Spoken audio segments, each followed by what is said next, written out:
Hello everyone. I know you use this video to fall asleep, so before that, like the video and subscribe to the channel. Also, where are you from and what time are you watching? Now get comfortable and relax. I had always loved camping alone. There was something peaceful about being in the mountains with nothing but the sounds of nature around me.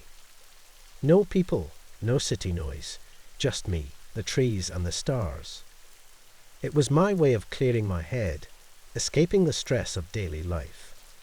But the trip I took last summer changed how I felt about camping, and I haven't gone back since. I set up camp in a remote spot in the mountains. It was a place I had been to once before, tucked away from the main trails where hardly anyone passed through. The first day went just as planned. I spent the afternoon hiking, taking in the views, and then returned to my campsite to make a fire and enjoy the quiet evening. As the sun set and the sky turned dark, I sat by the fire, listening to the crackle of the flames. It was then that I heard it. At first, I thought it was just the wind, but the sound that followed was unmistakable, a howl, long and eerie, cutting through the stillness of the night. It sent a chill down my spine. I had heard animals before while camping, but this was different. The howl wasn't like anything I had ever heard. It didn't sound like a wolf or coyote. It was deeper, more mournful, like something lost in the dark. I sat there, listening, my heart starting to beat faster. The howl echoed through the trees again, this time louder, as if it was closer. I scanned the darkness beyond the firelight, but there was nothing to see, just shadows and the flickering light from the flames. I tried to convince myself it was just an animal, that it was nothing to be afraid of, but something about the howl stuck with me. It felt wrong, unnatural, like it didn't belong in the woods. The sound came again, lingering in the air before fading into silence. I told myself it was fine, that I was safe. Still, I couldn't shake the feeling of unease.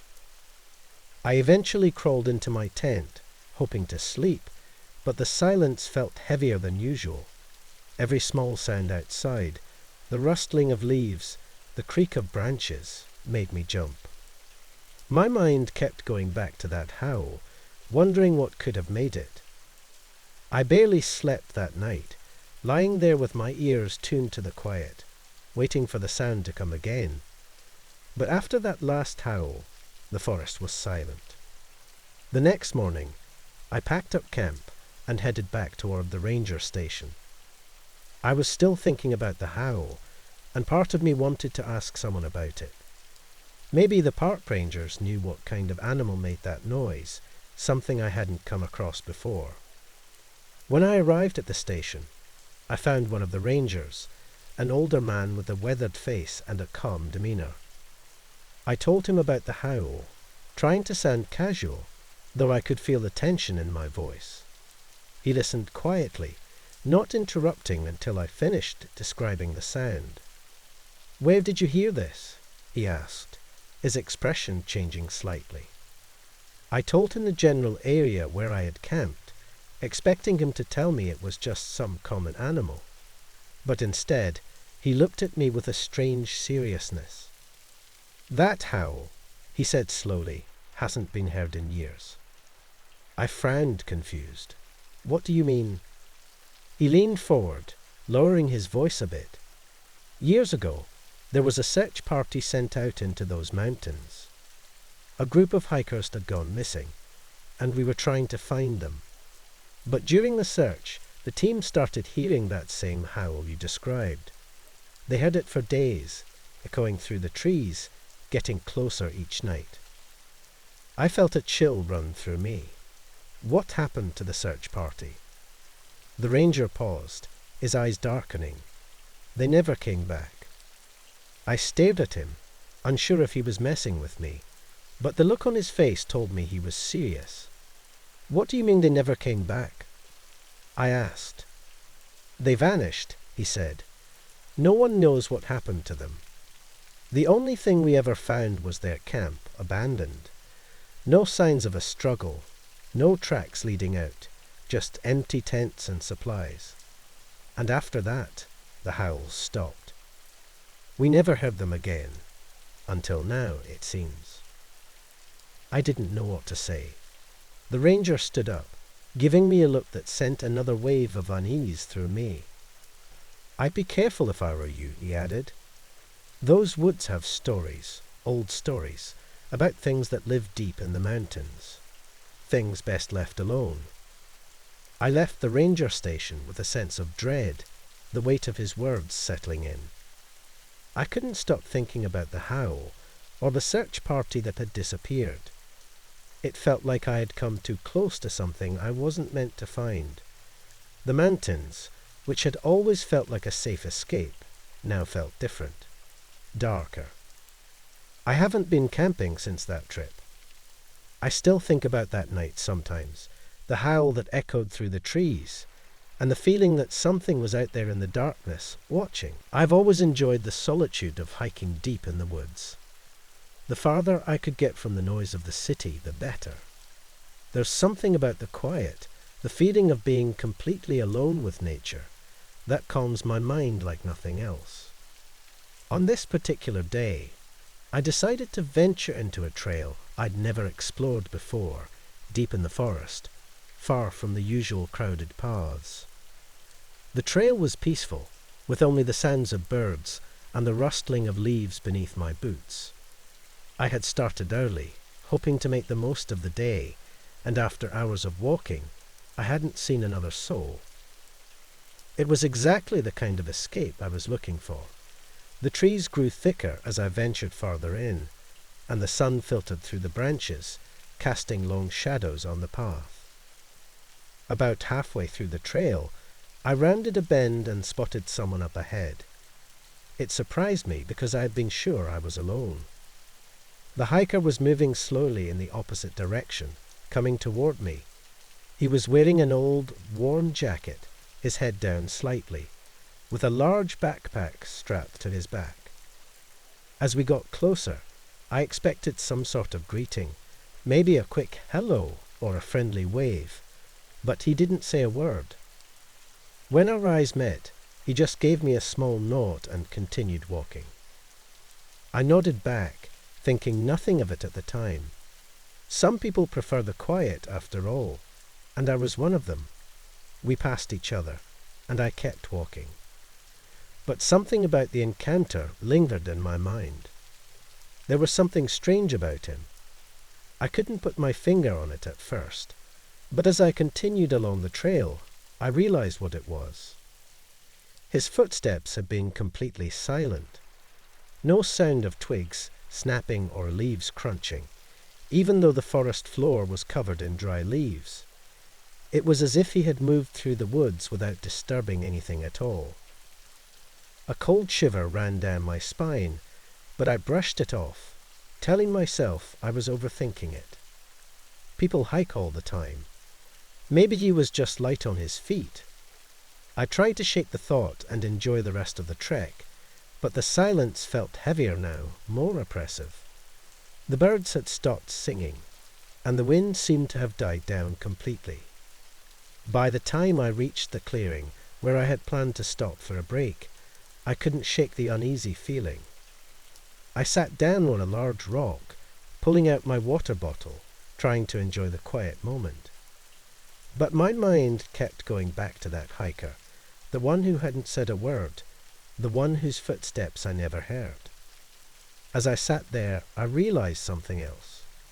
The trail wasn't very well known, and the entrance had a sign-in sheet for safety reasons. I had been the only one to sign in that morning, and the box for today's date had been empty when I wrote my name. So who was he? I tried to stay calm, but the more I thought about it, the stranger it seemed. If he hadn't signed in, how had he gotten on the trail? Maybe he had come from the other direction, I reasoned. But even then, something didn't add up. The trail was a loop, with only one entrance and exit. He would have had to pass me twice if he was doing the whole loop, but I only saw him once. After resting for a bit, I decided to head back, taking the same path I had come from. The forest felt different now, though. What had once felt peaceful now felt unsettling, like the trees were watching me. Every sound seemed louder, my own footsteps, the occasional crack of a branch. But there were no other signs of life. The man, whoever he was, had vanished without a trace. When I finally reached the trailhead, I checked the sign-in sheet again. My name was still the only one on the list for today. No one else had signed in after me, and there were no new names from the day before. A chill settled in my chest. I scanned the area, half expecting to see the hiker standing nearby, but there was no one. I quickly packed up my things and headed back to my car, trying to push the whole experience out of my mind. But as I drove away, the image of that silent hiker stayed with me. The nod, the quiet way he had passed without making a sound, as though he wasn't really there at all. Later that evening, I told a friend about the strange encounter. She shrugged it off at first, saying it was probably just someone who didn't sign in. But when I mentioned the silence, how his footsteps didn't make a sound, our expression changed. "I've heard stories about that trail," she said quietly. "People say it's haunted. There was a hiker who went missing there years ago. They never found him." I didn't want to believe it, but the more I thought about it, the more it made sense.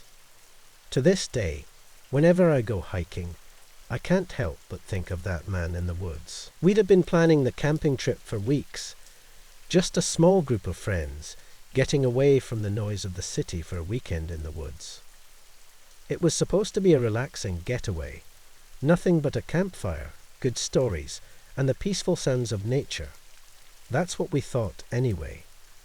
The first night, everything was fine. We set up our tents, built a fire, and sat around it, laughing and talking well into the night. The fire crackled, and the woods around us felt still, calm.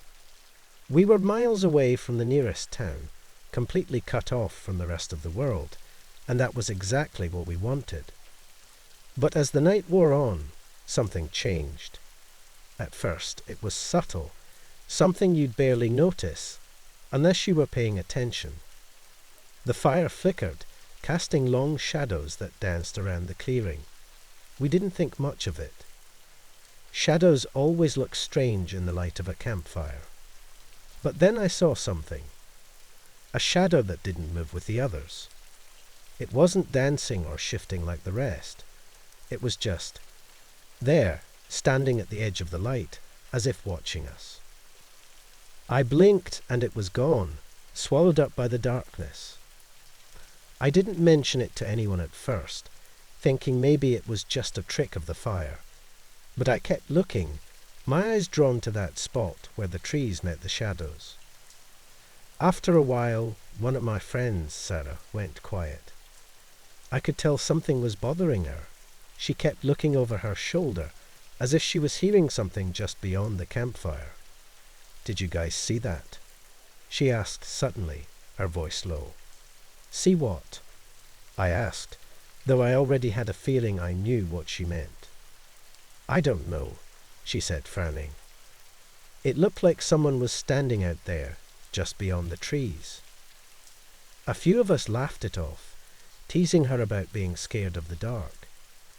But I saw the look on her face, and it was the same feeling I'd had earlier, that something wasn't right.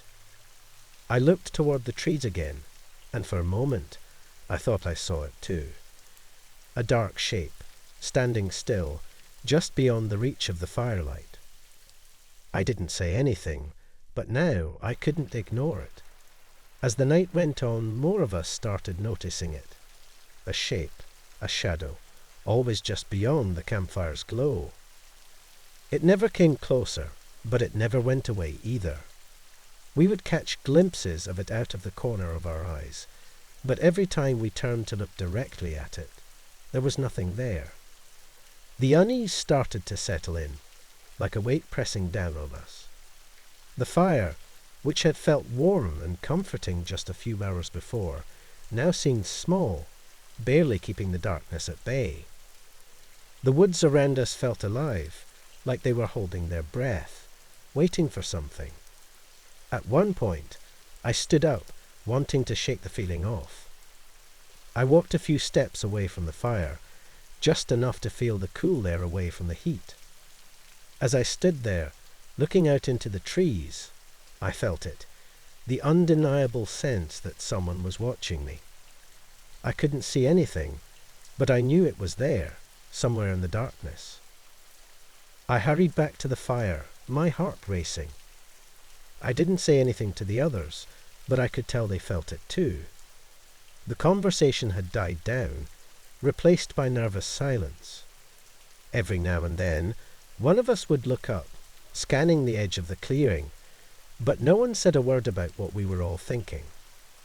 The shadow didn't come closer, but it was always there, just out of reach. The hours dragged on, and the tension grew thicker.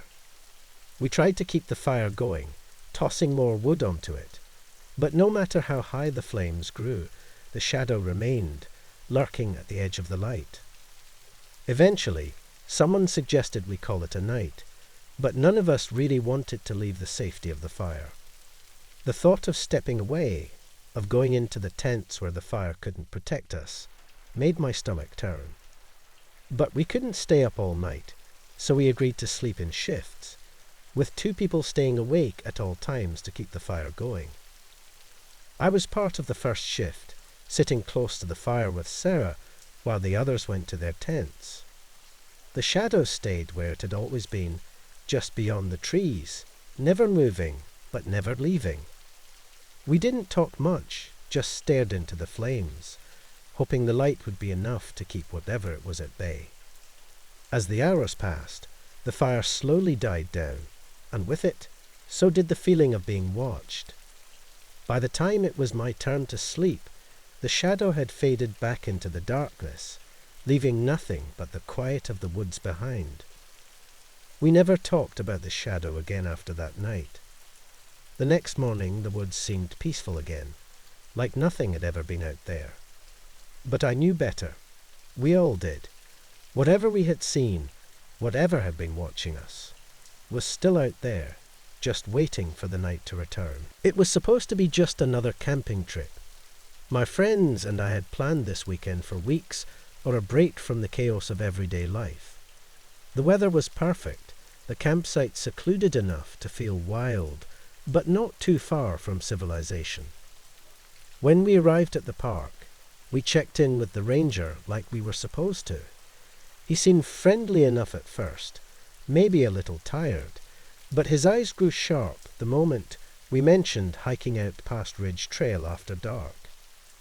"I wouldn't do that if I were you," he warned, his voice low. "The woods change at night. There's something out there. I can't explain it, but it's real. People say they hear things you don't want to hear." He paused, looking each of us in the eye. "Stay close to the campsite. Don't wander." We all laughed it off as soon as we walked away. It seemed ridiculous. A ranger trying to scare a bunch of city kids with local ghost stories. After setting up camp and getting the fire going, we settled into the usual routine: cooking, talking, sharing drinks. As the sun dipped below the horizon, casting long shadows through the trees, the ranger's warning felt even more absurd. "Let's go for a night hike," Dave suggested, his grin wide with mischief. "We'll prove that old guy wrong." It didn't take much convincing. A challenge, a little adrenaline. That's what we came for, right? We grabbed our flashlights and started down the narrow trail, the trees looming tall around us. At first, everything seemed normal. The soft crunch of leaves beneath our feet, the occasional rustle of a squirrel darting through the underbrush. The night was calm, almost peaceful. But after about 20 minutes, we reached the point the ranger had mentioned, the one we weren't supposed to pass. A tall, twisted tree marked the spot, its branches hanging low like skeletal fingers. Something felt off. The air grew colder, sharper, and the usual sounds of the forest faded, leaving an eerie silence. "Come on, it's just a tree," Sarah said, rolling her eyes. She stepped over a fallen branch and kept walking. The rest of us followed, though I felt a growing unease settling in my stomach. That's when we heard it. A low, guttural sound, like a deep growl, but stranger. It came from the trees, though I couldn't tell which direction. The noise was thick, heavy, vibrating through the air. We stopped in our tracks, flashlights darting across the dark woods. Nothing. The beam of light only reached so far before fading into the blackness between the trees. What was that? Mike whispered, his voice shaking. No one answered. Then we heard it again, louder this time, followed by the unmistakable sound of rustling leaves. But it wasn't coming from one place. It seemed to move, circling us, coming from all sides. My heart started hammering in my chest. I swallowed hard, trying to stay calm. But the air felt wrong, like something was watching us. "Let's head back," Sarah said, her voice tight. No one argued. We turned around, but the trail seemed different. It was as if the woods had shifted when we weren't looking. The trees pressed closer together, the path darker, less familiar. And then that sound came again, that growl, that strange rumble, closer now, followed by the rustling. Something was moving, circling, stalking us. "Run," Dave muttered, his voice barely a breath. We took off, stumbling through the woods, branches snagging our clothes, the ground uneven beneath our feet. The noises followed us, that awful sound echoing in the dark. Every time I looked over my shoulder, I saw nothing, just trees, just shadows. But it was there. I could feel it. The air felt thick, suffocating, like something was closing in. My flashlight flickered and went out. Panic surged through me, but I kept running, trusting the others to lead the way.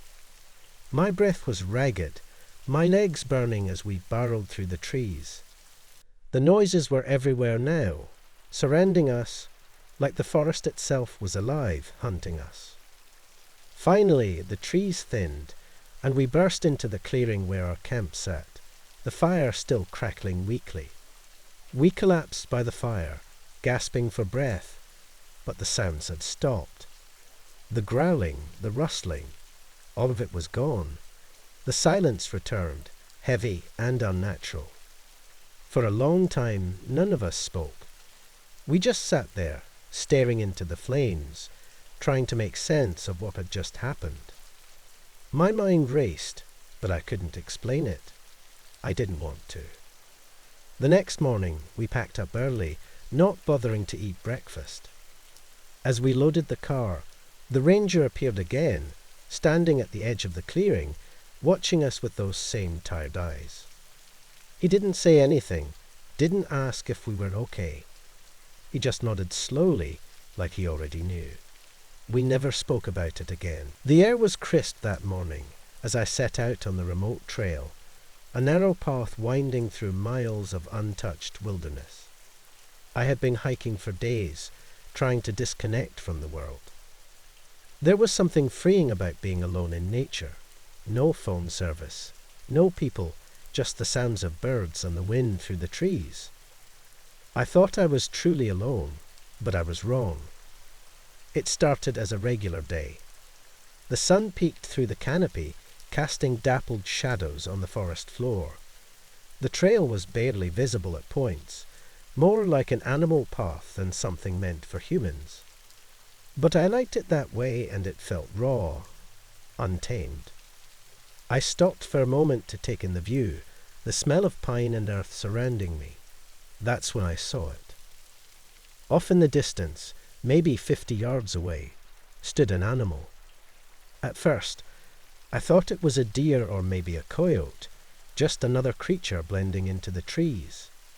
Its fur was mottled, a mix of browns and greys that almost made it disappear against the bark of the trees. But then I noticed its eyes. They weren't like the eyes of any animal I had ever seen. They didn't reflect the sunlight, didn't catch the gleam of my gaze. They were dark, hollow, as if absorbing the light around them. It was staring at me. I tried to shrug it off. Animals get curious sometimes, right? Maybe it was just wondering what I was doing in its territory. I kept walking, hoping the thing would lose interest. But with every step I took, it remained in the same spot, eyes locked on me. The hairs on the back of my neck stood up. Something was wrong. I could feel it in my gut, that primal instinct that tells you to run, to get away. I sped up, picking up my pace, keeping my eyes on the trail ahead. The trees were thick here, the path narrowing, but I couldn't shake the feeling that I was being watched. Every few steps, I glanced back over my shoulder. The animal hadn't moved, at least, not in the way I expected. Instead of bounding off or scurrying into the woods, it had stood up. It wasn't an animal at all. It was tall, impossibly tall, standing on two legs like a man, though its body was all wrong. The arms were too long, the legs bent at strange angles, and the skin, if you could call it that, hung loose, like it didn't quite fit. It was like someone had draped an animal hide over a human body, but not well. The face hadn't changed. It was still that of a coyote or some kind of wild beast, but twisted, with those same dead eyes that watched me without blinking. My heart pounded in my chest. I tried to reason with myself. I was tired, maybe dehydrated. I hadn't slept well the night before. But no matter how I tried to explain it, I couldn't make sense of what I was seeing. The thing started moving toward me. It didn't walk like a person. Its movements were jerky, unnatural, like it had forgotten how to use its limbs. But it was fast, faster than anything that size should be. I turned and ran, not caring where the trail went anymore, just needing to put distance between me and whatever that thing was. My legs burned as I sprinted through the trees, branches scraping against my arms and face. The path twisted and turned, but I didn't dare stop. Behind me, I could hear it. The sound of its feet, or whatever it had, crashing through the underbrush. The guttural noise that came with each step, almost like a low growl, but more like a whisper carried on the wind. It was getting closer. I stumbled, nearly falling as my foot caught on a root, but I managed to catch myself and keep running. My lungs screamed for air, my body begging me to stop, but I couldn't. I couldn't let it catch me. I glanced back one more time, and that was my mistake. It was right there, just a few feet behind me. Its eyes, those dead, hollow eyes, locked onto mine. The skin around its face seemed to shift, the fur pulling back to reveal something pale underneath, something almost human, but not quite. The sight of it sent a jolt of terror through me like nothing I'd ever felt before. I looked forward again, pushing my body harder, willing myself not to collapse. The trees started to thin, the path opening up. Ahead, I saw a clearing. If I could just make it there, maybe I could find a place to hide, or at least get my bearings. I tore through the last stretch of woods and into the open, my legs shaking beneath me. I collapsed to the ground, my chest heaving, barely able to catch my breath. The world spun around me as I lay there, staring up at the sky. For a few moments, there was nothing, just the wind and the distant call of birds. But when I finally sat up, it was gone. The woods were still, the trail behind me empty. I stayed there for a long time, my body refusing to move, my mind racing. I never saw it again, whatever that thing was. But those eyes, I'll never forget the way they stared at me, like they were looking straight through me. I'd been hiking alone for 2 days, trying to get away from everything. I needed a break from the noise of life, and the woods always gave me that. The isolation, the silence, there's something comforting about it. That night, I found the perfect spot to camp. A small clearing surrounded by tall pines, far enough from the trail that I felt completely alone. It was quiet, but not unnervingly so. Just the usual sounds of the forest, wind in the trees, the distant call of an owl. I set up my tent, unpacked my gear, and settled in. The fire crackled softly as I ate dinner, the warm glow keeping the night at bay. As I stared into the flames, I felt a kind of peace I hadn't known in a long time. Eventually, I crawled into my sleeping bag, the quiet of the forest lulling me to sleep. But when I woke up, something was wrong. The first thing I noticed was the cold. The warmth of the tent and sleeping bag was gone, replaced by the sharp bite of the early morning air. I sat up quickly, confused, and that's when I saw it. There was no tent, no sleeping bag, no fire pit, no backpack, nothing. I was sitting on bare ground in the middle of the clearing, dressed only in the clothes I had worn to sleep. Everything else, every trace that I had set up camp the night before, was gone. My heart started to race as I scanned the area, thinking maybe I had set up in a different spot, or that I was disoriented. But no, this was the same clearing. I recognized the cluster of trees, the way the ground dipped slightly near the edge. But it was as if I had never camped there at all. The only thing left were my footprints, leading from the trail to where I sat now. There was no sign of my tent, no depressions in the grass, no marks from where I had set up my gear. Nothing. Panic set in. I stood up and frantically walked the perimeter of the clearing, searching for any clue as to what had happened. But the more I searched, the less sense it made. Everything was just gone. How could that be? I had packed everything carefully, secured my tent, even double-checked before going to bed. Someone would have had to take everything, but how? I would have heard them. I thought about leaving, about heading back to the trail and getting out of there as quickly as possible. But which direction? I had a general sense of the trail's location, but without my gear I had no map, no compass, no phone.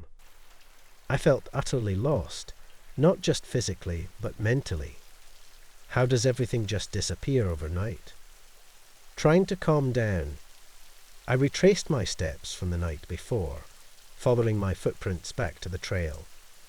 But something was wrong there too. The tracks were too few. I should have seen more. The ones from setting up camp, gathering firewood. But there were only 2 sets. One going into the clearing, and one going out. My skin prickled with a deep sense of unease. Something about this place was off, in a way I couldn't explain. The air felt heavier, colder. It was as if the forest was holding its breath, waiting for something. I tried to rationalize it. Maybe I had sleepwalked and packed up everything without realizing it, but even as the thought crossed my mind, I knew it was impossible. I would have woken up in the process. And where would I have put everything? There was nowhere to hide anything in this clearing. Hours passed.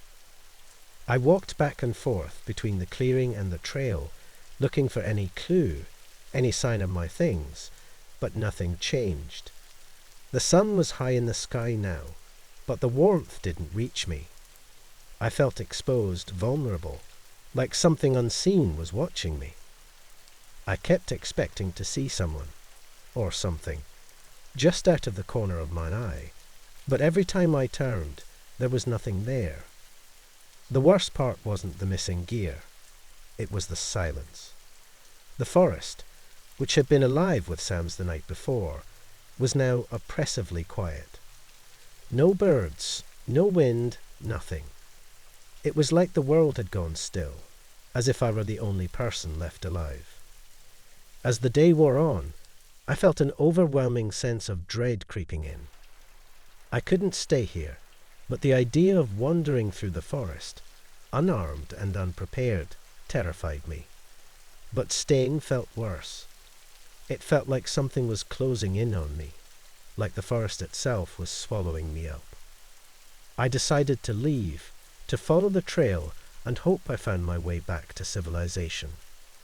But as I took my first steps away from the clearing, I couldn't shake the feeling that I'd already been forgotten.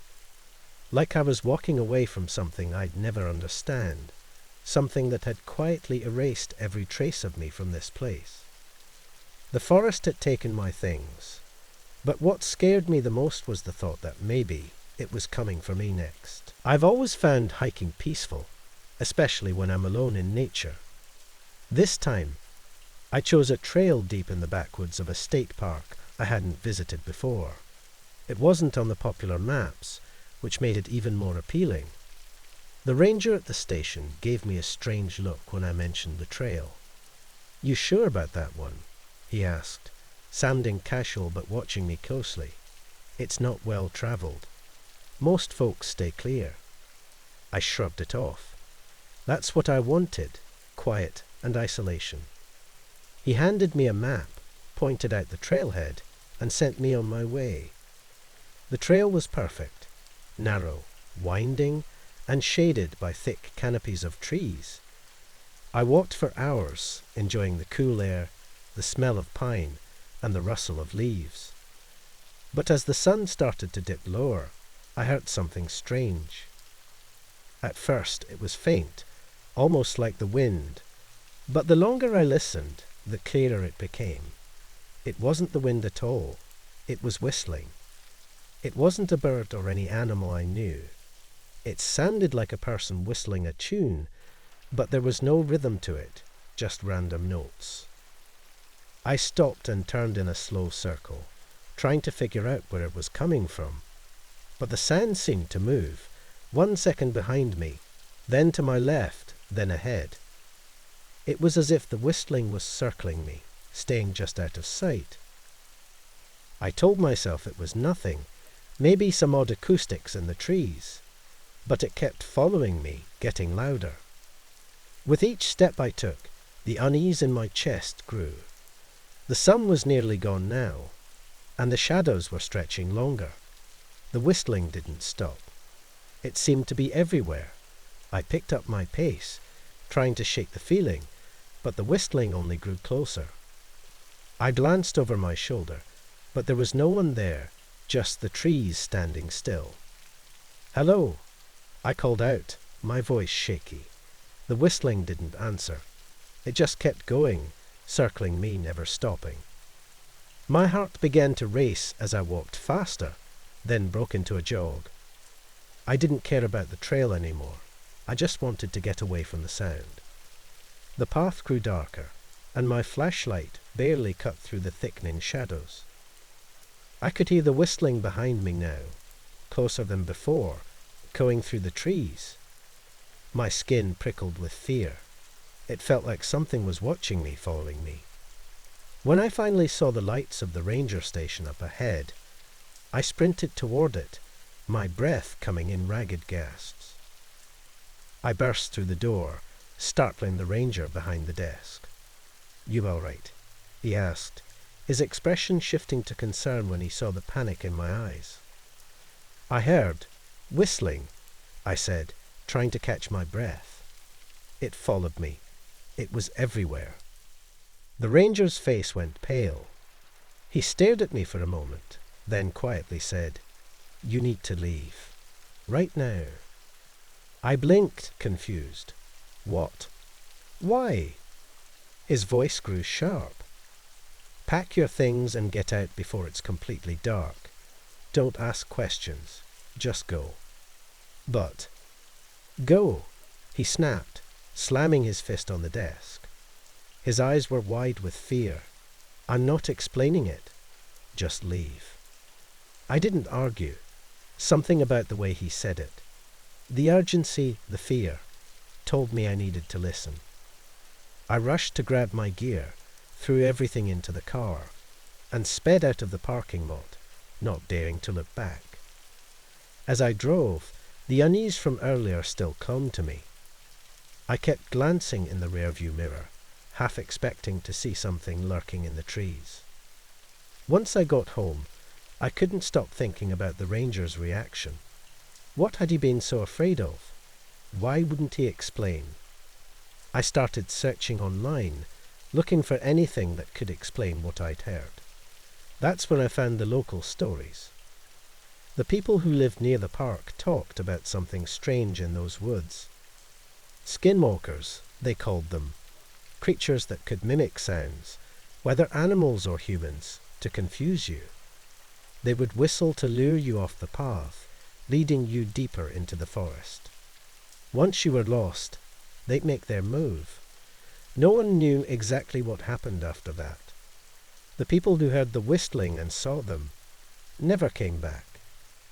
I don't know what I believe, but I know I won't be going back to those woods again. And sometimes, late at night when everything is quiet, I swear I can still hear it. That soft, eerie whistling. We were exhausted by the time we stumbled into the clearing. It had been a long day of hiking, and the light was starting to fade, casting long shadows through the trees. My friends and I were debating whether to push on or set up camp, when a man in a ranger's uniform appeared from the trees. He looked like he belonged there, tall and sturdy, with a friendly smile that instantly put us at ease. "Looking for a spot to camp?" he asked. His voice was calm, with the sort of reassuring tone you expect from someone who knows the woods. We nodded, and he gestured toward a path off the trail. "There's a great spot just a little ways up. Safe, quiet, and not many people come through here. You'll have it all to yourselves." I remember feeling relieved. We'd been searching for hours and hadn't found anything suitable. "Thanks, we really appreciate it," I said, and he gave us a small nod, tipping his ranger hat slightly before turning back down the trail and disappearing into the trees. We followed his directions, and sure enough, the campsite was perfect. Flat ground, surrounded by thick trees, with a small stream nearby for water. It was almost too good to be true. We quickly set up camp, laughing about how lucky we were to have run into the ranger. Without him, we'd probably still be searching in the dark. That night, we sat around the fire, talking and enjoying the solitude. The forest felt peaceful, and I was grateful we'd been guided to such a great spot. The ranger had mentioned the area was safe, and somehow that made the night feel a little less intimidating. We all slept soundly. But the next morning, everything changed. We packed up our things and started back toward the main trail, talking about how helpful the ranger had been. As we walked, we ran into another group of hikers heading in the opposite direction.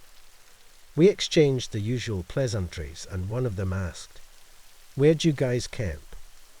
When we told them about the ranger who had helped us find the spot, their faces changed. One of them, a woman who looked like she'd been hiking these trails for years, gave us a strange look. "There are no rangers out here," she said, her voice low. I laughed, thinking she was mistaken. "No, we met one yesterday. He showed us the way to the campsite. Really nice guy, tall, wearing a ranger uniform." The woman shook her head, her expression tightening. "You must be mistaken. There haven't been any rangers on this side of the park for weeks. Not since one of them went missing." Her words hung in the air like a cloud of smoke, suffocating. My stomach dropped as our group walked away, leaving us standing there in stunned silence. "No rangers." One of my friends muttered, "That can't be right." But the unsettling feeling wouldn't leave. We decided to head to the nearest ranger station, just to clear things up. Maybe the woman was wrong. Maybe there had been a ranger patrolling this area after all. But as we arrived at the station, the unease only grew. It was empty, except for a single ranger sitting behind the desk. We asked him about the ranger we'd met, trying to sound casual. The moment we mentioned it, his face darkened. "There are no rangers out in that area right now," he said slowly. "Not since one of ours disappeared a few weeks back. We've pulled everyone from that side of the park." I felt a cold sweat break out on my skin. Disappeared. The ranger nodded, his eyes narrowing as if he was trying to decide how much to tell us. "Yeah, he was on patrol, just like usual, and then nothing. Never checked in. We've been searching, but we haven't found a trace of him." My heart raced as I thought back to the man we'd met. He had been real, friendly, helpful, solid. But now, standing in that quiet station, it all seemed wrong. His appearance, the way he'd guided us to that perfect campsite, and then vanished without a word. "What did he look like?" I asked, my voice barely a whisper. The ranger hesitated, then pulled out a flyer from a drawer behind him. It was a missing person poster, with a black and white photo of a man in a ranger uniform. My breath caught in my throat. It was him. The friendly ranger who had guided us to the campsite. The man we had thanked and waved goodbye to. He had been missing for weeks. My friends and I exchanged horrified glances. None of us knew what to say, but we all understood what the ranger couldn't explain. We had met someone, something that shouldn't have been there.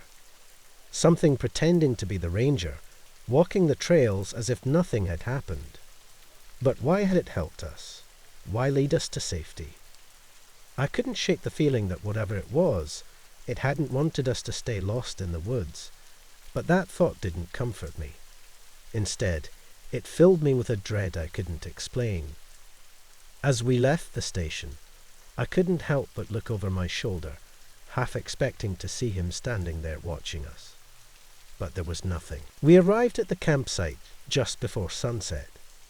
It was supposed to be a relaxing weekend, a few friends, a couple of tents, and nothing but the quiet of the forest to keep us company.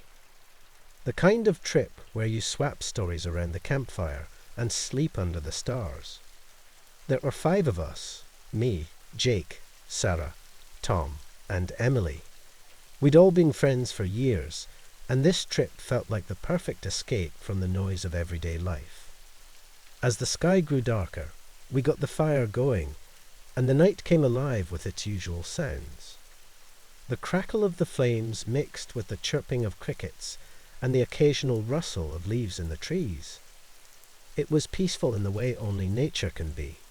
For hours, we sat around the fire, talking about everything and nothing. The heat of the fire, the comfort of good company, it all felt perfect. But that changed when Emily noticed it first. "Guys, do you see that?" she asked, her voice barely above a whisper. We all turned to look where she was pointing, just beyond the reach of the firelight, into the thick line of trees that surrounded our camp. At first, I didn't see anything unusual. Just the dark shapes of trees and bushes, swaying slightly in the cool night breeze. But then my eyes adjusted, and there they were, 2 small, glowing points of light. Eyes, reflecting the firelight back at us. "Probably just an animal," Tom said with a shrug. "Deer or something."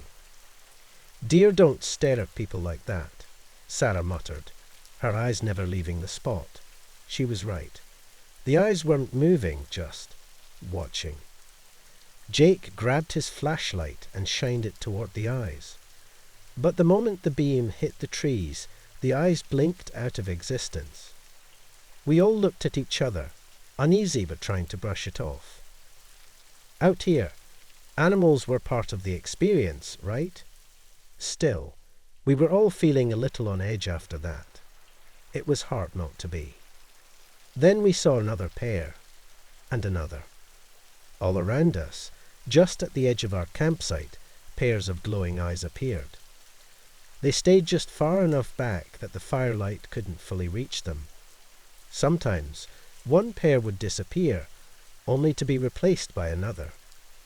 They circled us, shifting from place to place like they were silently observing. Not one of us said it out loud, but we all felt the same thing. Something wasn't right. Jake stood up and shined his flashlight again, sweeping it across the trees. This time, instead of vanishing, the eyes stayed, hovering just beyond the beam. They were too far back to make out any details, but it was clear they weren't animals, not any we'd ever seen. They didn't blink, didn't move the way animals should. They just stared. I felt a cold knot forming in my stomach, like a warning deep inside me. "I think we should head inside the tents," Sarah suggested, her voice shaking. No one argued. The fire felt like too small of a barrier between us and whatever was out there. We quickly doused the flames, grabbed our flashlights, and retreated into our tents. But even inside, it didn't feel safe. I could hear the others breathing in their tents, sharp and shallow. I lay on my sleeping bag, gripping my flashlight like it was the only thing keeping me tethered to reality. Every so often, I'd hear a faint rustling, like something moving through the underbrush.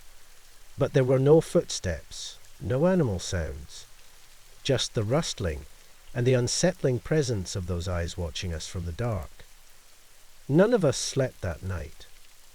I must have drifted off at some point, though, because the next thing I remember is waking up to the dim light of early morning creeping into the tent. I unzipped the flap and stepped out cautiously, half expecting to see those eyes still lurking in the trees. But they were gone. The woods were silent again, as if the night before had never happened. The others emerged slowly, looking as tired and shaken as I felt. We exchanged nervous glances, but didn't say much. What could we say? We all knew what we'd seen, but none of us had an explanation, and none of us wanted to talk about it, not yet. We packed up camp quickly that morning, the silence heavy between us. The moment felt fragile, like saying too much might bring those eyes back, might invite them to stay. As we drove away, I glanced back at the tree line. For a moment, I thought I saw a flash of light, two small glowing points. But then we turned the corner, and they disappeared into the forest. I don't know what we saw that night, and I don't think I ever want to find out.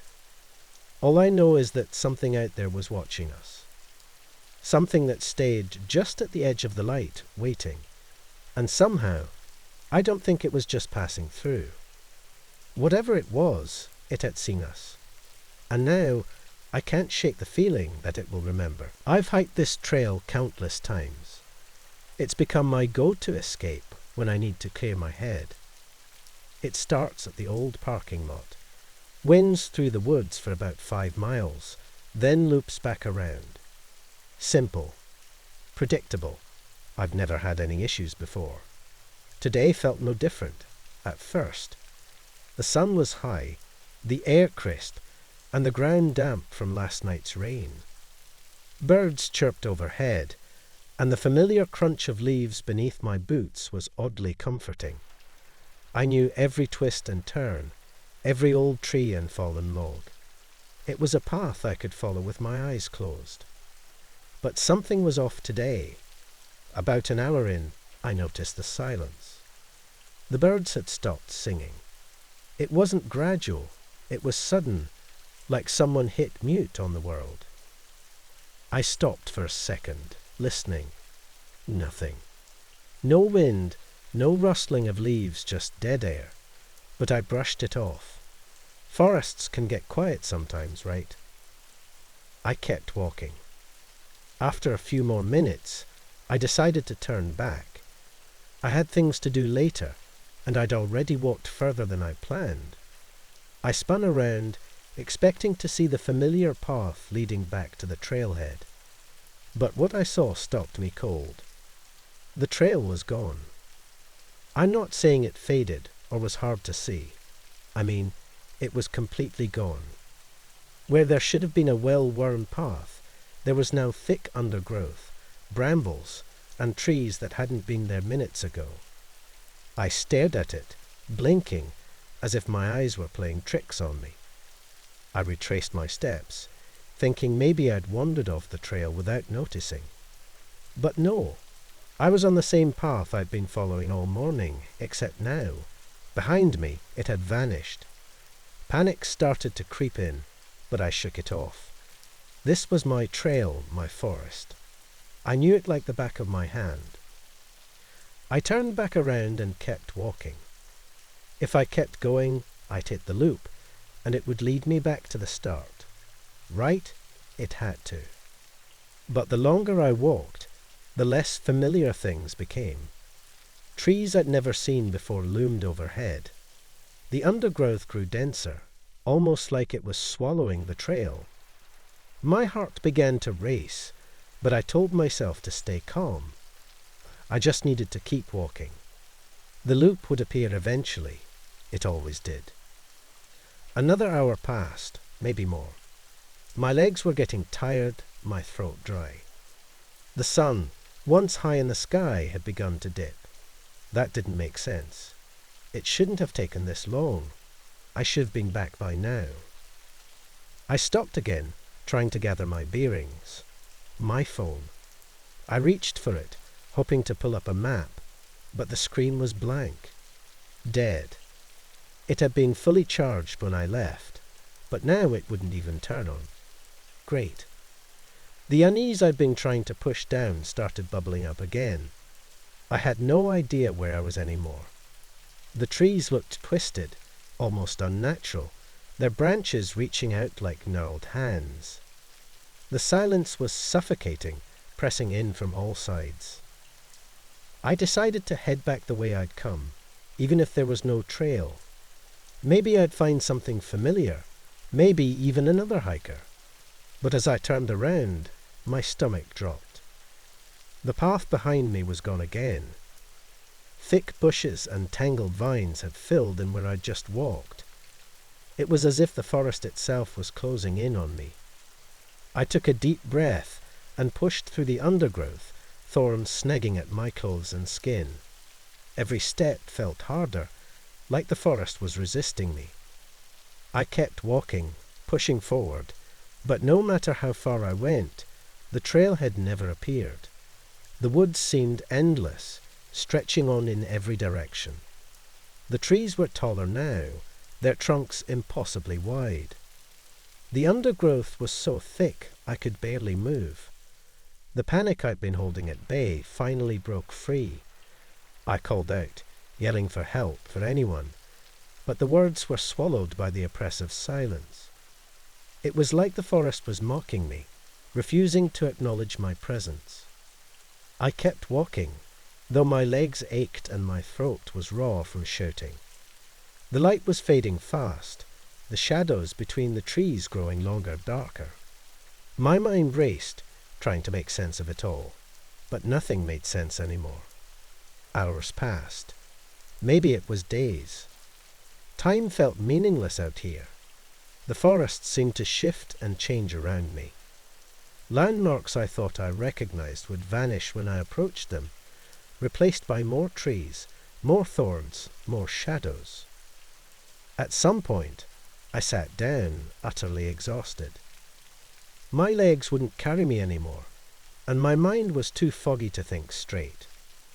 I stared at the trees, their twisted shapes blending together in the dim light. There was no way out. I knew that now. The forest had swallowed me whole, and I wasn't sure it would ever let me go. I don't know what drew me to the ranger's station that day. Maybe it was the way it stood alone, hidden deep within the forest, almost forgotten by time. Or maybe it was just curiosity, an impulse I would soon regret. The wooden building was decaying, swallowed by the undergrowth, its windows broken, roof sagging. I pushed open the door, the hinges groaning under the weight of years, and stepped inside. It was quiet, too quiet. The kind of silence that feels wrong. Dust floated in the air, undisturbed, as if no one had set foot in here for a long time. Old maps of the surrounding forest were tacked to the walls, faded and curling at the edges. A broken radio sat on the counter, rusted and beyond repair. I noticed the journal on a desk pushed against the far wall. It was thick, bound in leather, but the edges were worn, cracked and brittle. I picked it up, wiping away the dust, and turned to the first page. The handwriting was neat at first, the date at the top reading May 3rd, 1997. The first few entries were what you'd expect from a park ranger. Notes about weather patterns, animal sightings, routine checks. Nothing out of the ordinary, but as I kept reading, the tone shifted. The handwriting grew messier, the lines slanting, as if written in a hurry. One entry, in particular, stood out. Something's wrong. I heard noises last night, outside the station. Thought it was just an animal, but it didn't sound right. Too big to be any of the usual wildlife around here. I went out to check this morning. No tracks. No sign of anything. But I swear I felt eyes on me, watching. The next few entries were more of the same. The ranger, whose name I couldn't find anywhere in the journal, grew more paranoid with each passing day. The descriptions became more frantic. It's getting closer. I hear it every night now, just outside the station. I can't see it, but I know it's there. I tried to radio for help, but the signal was too weak. The tower's too far out. I don't know what to do. I'm starting to wonder if I'm losing my mind. By now, my heart was pounding in my chest. The room felt colder, the air heavier. I could almost feel the ranger's fear seeping off the pages. I turned the page, dreading what I'd find next. I saw it. Just for a second, but I saw it. It's not an animal. It's something else. Something that shouldn't exist. It's tall, taller than any man. It moves silently, no matter how big it is. And its eyes. God, its eyes. The entry trailed off there, a large ink blot smudging the rest of the page, as if the ranger had dropped the pen mid-sentence. My hands were shaking now, but I couldn't stop. I had to know how this ended. I flipped to the next page. It's playing with me. I think it knows I'm scared. Last night, it stood right outside the window, staring in. I didn't move. I didn't even breathe. It just watched me. I don't know what it wants. I don't think it's going to let me leave. The entries became more erratic after that. Short, panicked scrawls across the pages. It's everywhere. No matter where I go, it's there. Watching. I can't stay here. I have to leave. I have to get out before it's too late. And then nothing. The journal just stopped. The last few pages were blank. No explanation. No conclusion. The ranger had simply vanished, as though they'd never existed at all. I set the journal down, my mind spinning. What had happened to him? What was he running from? A part of me wanted to believe it was just paranoia, that maybe he'd gotten lost in the forest or decided to quit and never return. But deep down I knew better. I should have left right then. Should have packed up and headed back the way I came. But I didn't. Something in the journal tugged at me, pulled me deeper into the mystery. I told myself it was just curiosity, but it felt like something more. Something I couldn't quite explain. That night, I stayed in the station. I don't know why. Maybe I wanted to prove to myself that it was all in my head, that the forest wasn't hiding any dark secrets. But as the sun dipped below the horizon, the silence grew oppressive, the shadows longer and thicker. And then I heard it. A faint sound at first, barely audible over the wind. But it grew louder, closer, like footsteps crunching on dead leaves. I froze, my pulse quickening. It was right outside the station, just like the journal said. I didn't move. I didn't dare breathe. My eyes locked on the window, waiting, watching. The footsteps stopped, and for a moment the world stood still. Then I saw it. A shadow, tall and thin, moving just beyond the trees. It didn't make a sound as it glided through the underbrush, its shape barely discernible in the darkness.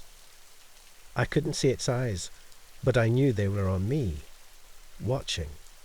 The footsteps resumed, circling the station, slow and deliberate. It was supposed to be a peaceful weekend, just me in the woods. I needed the break, and the idea of hiking alone sounded perfect. I'd done it before, plenty of times actually. But this trip, something felt different from the start. The air was crisp and cold, and the sky hung low, heavy with thick clouds that blocked out the sun. I didn't mind at first. The cool air felt good, and the silence around me was calming, at least for the first few hours. But as I walked deeper into the woods, a strange sensation crept over me. It was like the forest was too quiet. There were no birds, no wind, not even the usual rustling of leaves, just an eerie stillness. I shook the feeling off and kept walking, telling myself I was overthinking things. Maybe it was just the stress of the last few weeks catching up to me. I had come out here to get away from all that, to relax, to find some peace in nature. But no matter how hard I tried to convince myself, something was off.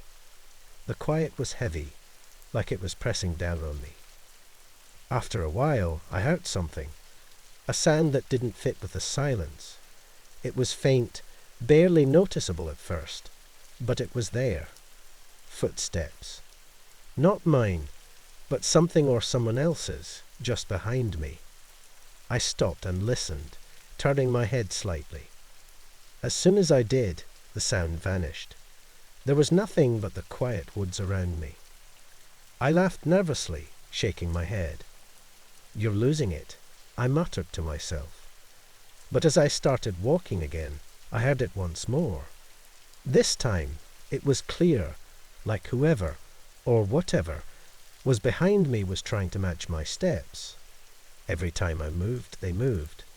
When I stopped, they stopped. My heart began to race, but I still told myself it was nothing. Maybe it was an animal.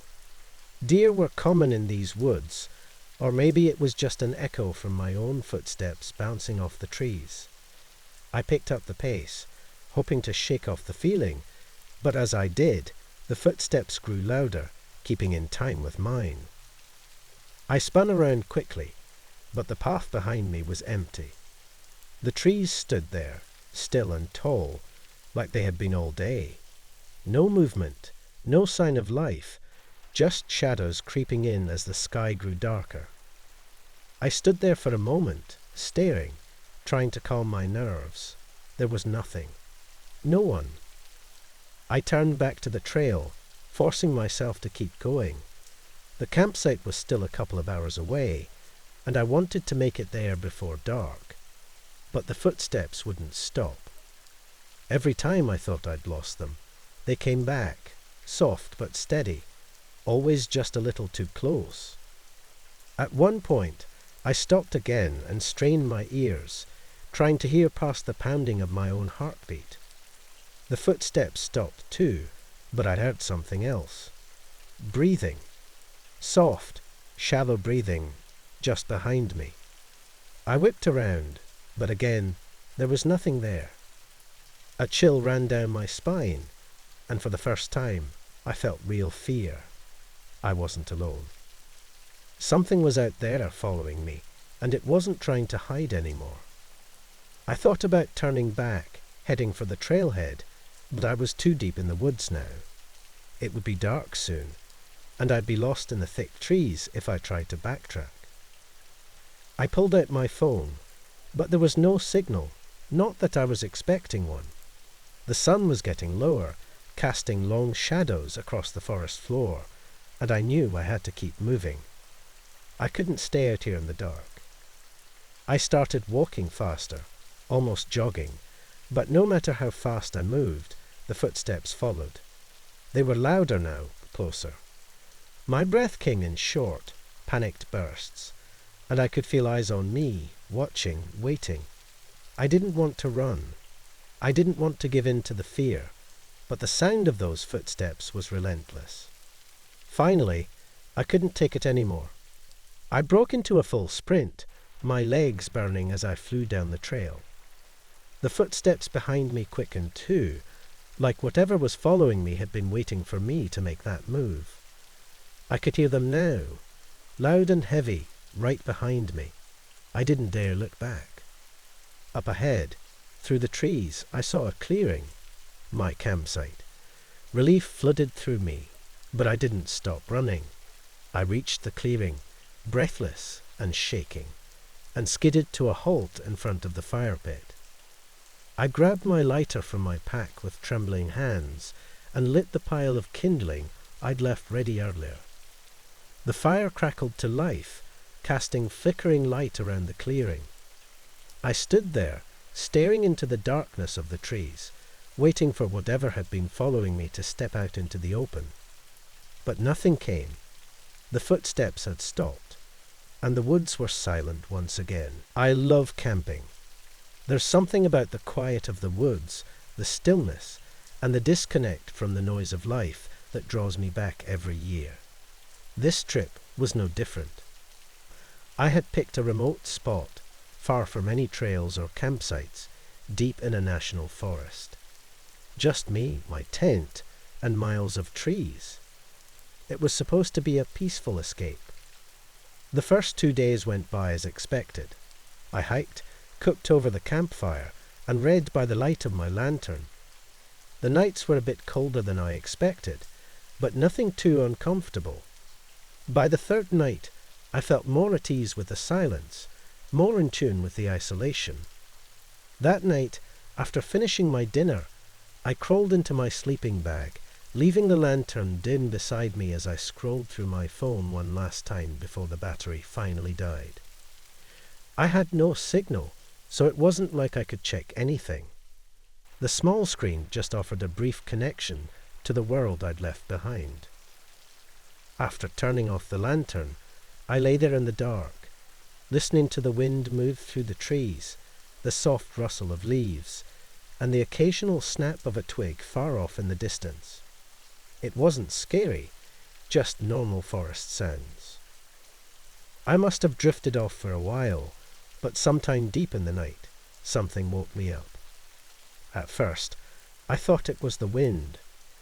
A low, faint sound outside the tent, like a branch scratching the nylon fabric. But as I listened closer, my heart started to beat a little faster. It wasn't just the wind. The noise was too deliberate. Slow, steady, scratch, scratch, scratch.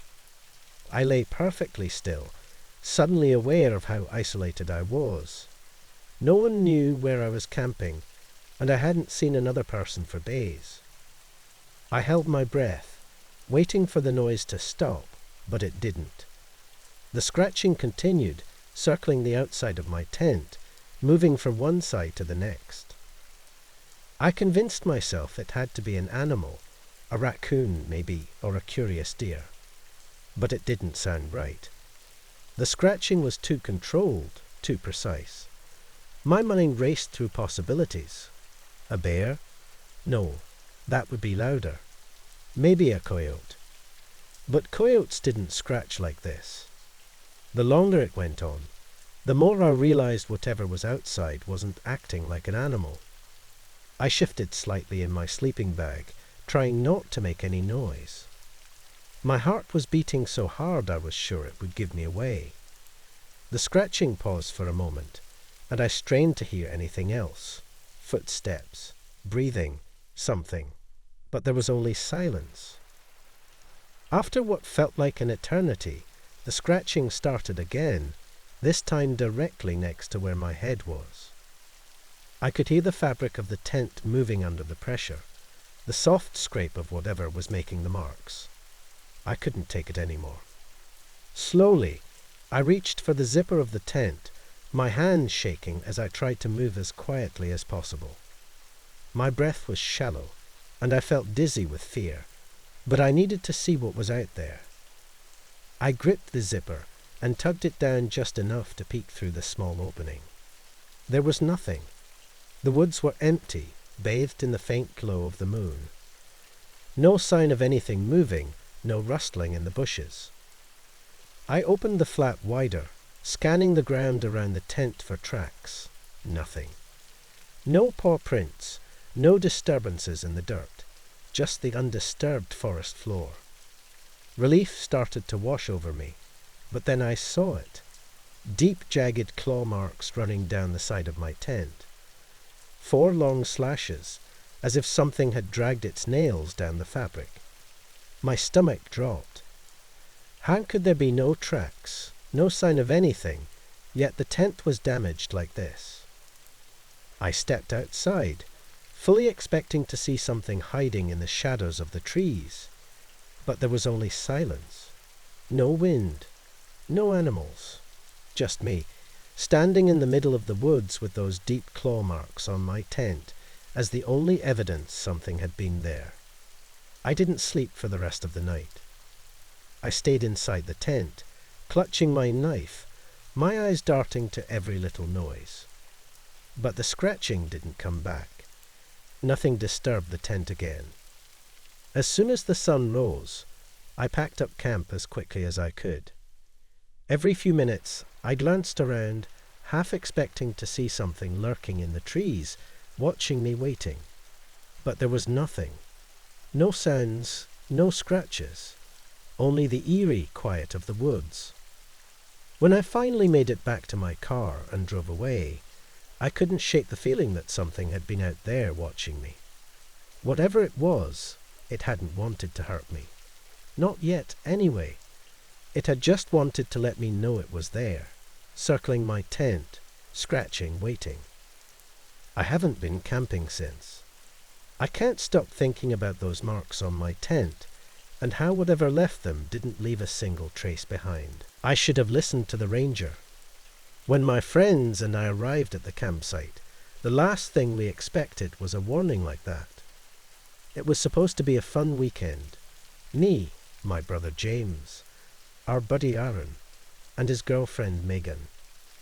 We had been planning the trip for weeks, eager to escape the city and spend a few nights under the stars. The park we picked was quiet, out of the way, perfect for some peace. As we were setting up our tents, a park ranger wandered over. He was older, looked like he'd been doing this job for decades. No small talk, no friendly greetings. He just got right to it. "Stay close to your campsite tonight," he said, his voice low and serious. "Some campers went missing recently. No sign of 'em, except their tents and cold campfires. Just gone." We all stood there for a moment, unsure of what to say. Aaron tried to lighten the mood with a joke, but the ranger didn't laugh. He just repeated, "Don't wander off, and if you hear anything strange, ignore it." Then he left, just like that. For a few minutes we were quiet, processing what he said. James looked a little shaken, but Aaron laughed it off. "The guy's just trying to spook us," he said, turning back to the tent he was pitching. Megan smiled nervously, but I could tell she was uneasy too. Night fell, and we got a fire going. After a while, the ranger's warning faded into the background. We joked, roasted marshmallows, and told a few stories.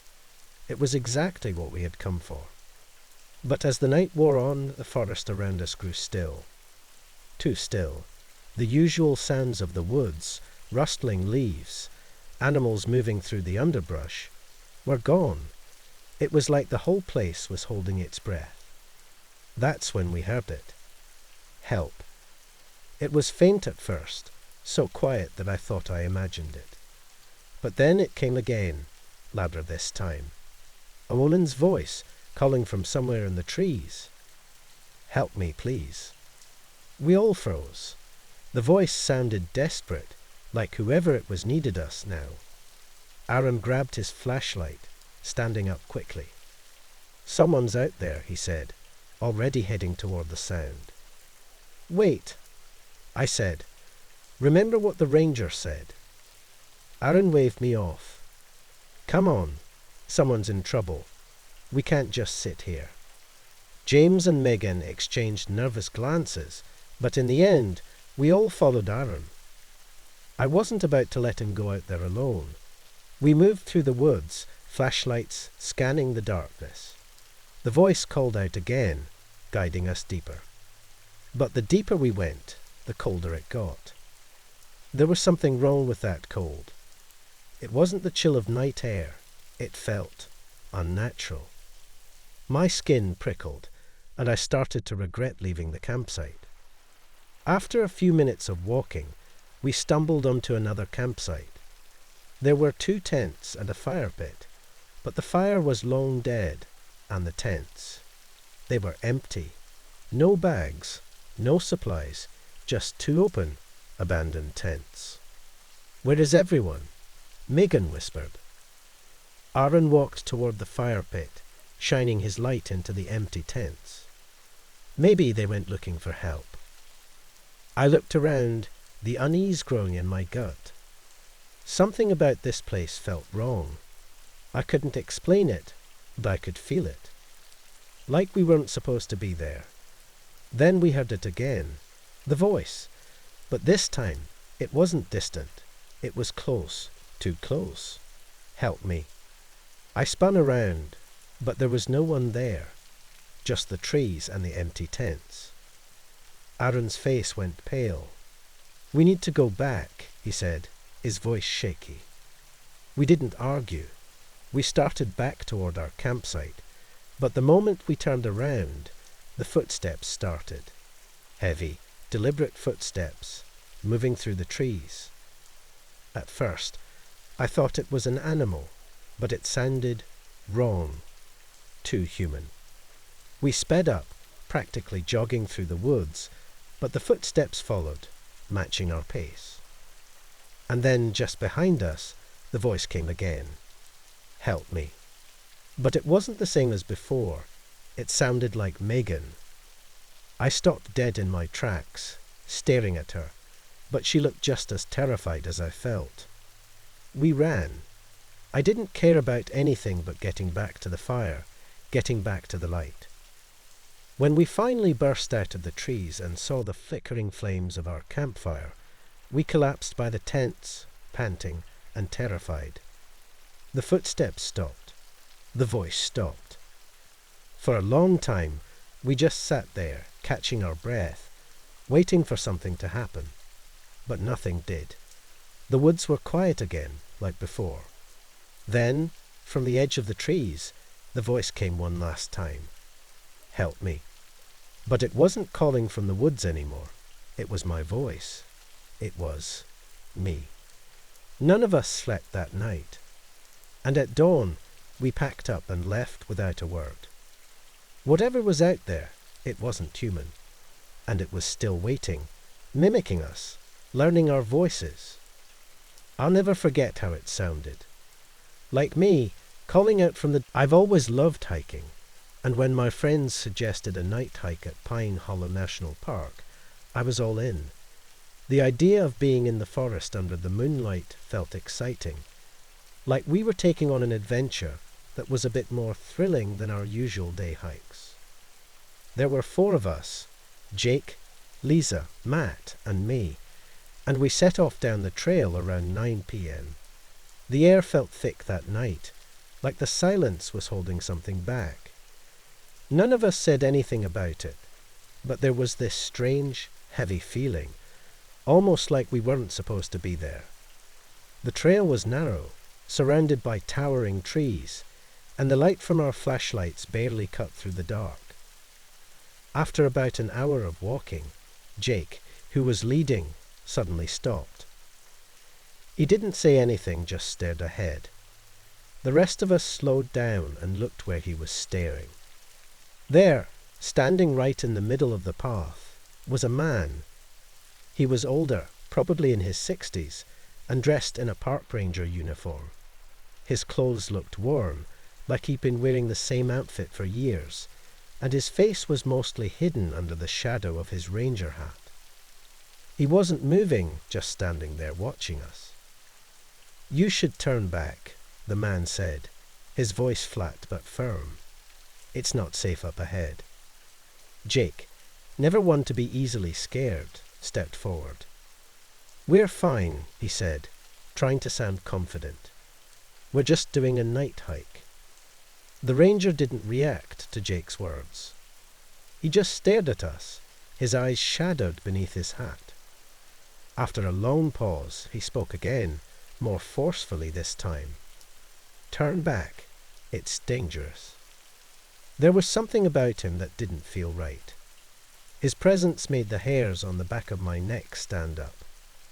Lisa whispered, "Maybe we should listen to him." Jake hesitated, clearly not wanting to back down, but eventually he nodded. "All right, we'll head back," he said, and with that, we all turned around and started walking the way we came. None of us said a word as we made our way back to the campsite. The whole thing felt strange. When we got back, Jake was the first to break the silence. "That was weird," he said, shaking his head. "I've never met a ranger who was that intense. He was probably just trying to scare us." We all nodded, but I could tell I wasn't the only one who felt uneasy. That ranger had seemed real enough, but something about him didn't sit right with me. His uniform looked old, like it hadn't been updated in years, and the way he just appeared on the trail, it didn't make sense. The next morning, out of curiosity, we decided to stop by the visitor center. Jake wanted to ask if the trails had been closed or if something had happened to explain why the ranger had been so insistent that we turn back. We walked up to the desk where a younger ranger stood. "Hey," Jake started, "last night we ran into one of your guys on the trail. Older guy told us to turn back. Do you know if something's going on?" The ranger looked confused. "Older guy," he repeated. "We don't have any older rangers working here right now. Who did you say you saw?" Jake described the man. The older uniform, the weathered face, the way he seemed so serious. As Jake spoke, the younger ranger's expression changed, growing more serious. "That sounds like Ranger House," the ranger said after a long pause. "But he's not on the patrol anymore. He disappeared during his last shift about 10 years ago." We all stood there, frozen. "Disappeared?" Lisa asked quietly. The ranger nodded. "He was doing his final night patrol before he retired, but he never came back. They searched for weeks and never found him. Some say he got lost in the forest. Others think something else happened. But people have claimed to see him, especially at night." My heart raced as the realization set in. We had seen him. He was real, but he couldn't have been. The ranger leaned in slightly and said in a low voice, "If I were you, I'd listen to him." People who don't, well, let's just say it doesn't end well. We left the visitor center in silence, all of us shaken by what we'd heard. None of us could explain it, but one thing was clear. Whatever or whoever that ranger was, he was still out there. And next time, we wouldn't question. Camping in the middle of nowhere was supposed to be peaceful. It was just me, my friends Mark and Jenna, and the quiet of the forest. We found a remote spot far off the beaten path. No roads, no trails, no other campers for miles. It was perfect for getting away from the chaos of our normal lives. Or so we thought. The first night was like any other camping trip. We set up the tents, gathered around the fire, and shared stories. The air was unusually still, and the woods were eerily quiet. No wind, no animals, just the crackle of the fire. But as the night went on, something changed. It started faintly. I wasn't even sure I heard it at first. But there it was, a soft, childlike giggle, barely audible over the fire. I glanced at Mark and Jenna, but they didn't react. I figured I imagined it. Some trick of the mind, so I let it go. We kept talking, the fire slowly dying down. But then I heard it again, this time louder, clearer. "Did you guys hear that?" I asked, sitting up straight. "Hear what?" Jenna replied, looking confused. A laugh, like a kid laughing. They both stared at me for a moment, then looked around. We were miles from the nearest town, let alone any families or kids. The idea that there might be someone else out here seemed ridiculous. Mark shrugged it off, saying it was probably just an animal or the wind, though the tone in his voice didn't sound convinced. We stayed quiet for a while after that, listening. At first, there was nothing but the popping of the fire. Then it happened again, a soft giggle, coming from the darkness beyond the trees. This time, Jenna heard it too. Her eyes widened as she glanced around, clutching her jacket tighter. "Okay, that was weird," she muttered. "Who's out there?" We shone our flashlights into the woods, but the beams seemed to disappear into the darkness. We called out, but no one responded. Just that silence again. We tried to laugh it off, but an uneasy feeling settled over the camp. Eventually, we crawled into our tents, too uncomfortable to stay out any longer, but too nervous to sleep. The next day passed uneventfully. We hiked deeper into the woods, trying to shake off what had happened the night before. We didn't talk about the laughter, though I knew we were all thinking about it. By the time evening rolled around, that tense, heavy feeling returned. As soon as the sun set, the quiet of the woods felt even more oppressive. We sat around the fire again, but it wasn't the same. We were on edge, listening for the slightest sound. And then, just like the night before, we heard it, the same giggling, but closer this time. And it wasn't just one laugh. It sounded like there were multiple voices, all of them giggling, as if a group of children were playing just out of sight. "Enough!" Mark yelled, standing up. He grabbed his flashlight and pointed it toward the trees, shouting for whoever was out there to show themselves. But the laughter didn't stop. If anything, it seemed to get louder, circling the campsite, coming from different directions. "This isn't funny," Jenna whispered, gripping her flashlight, her face pale.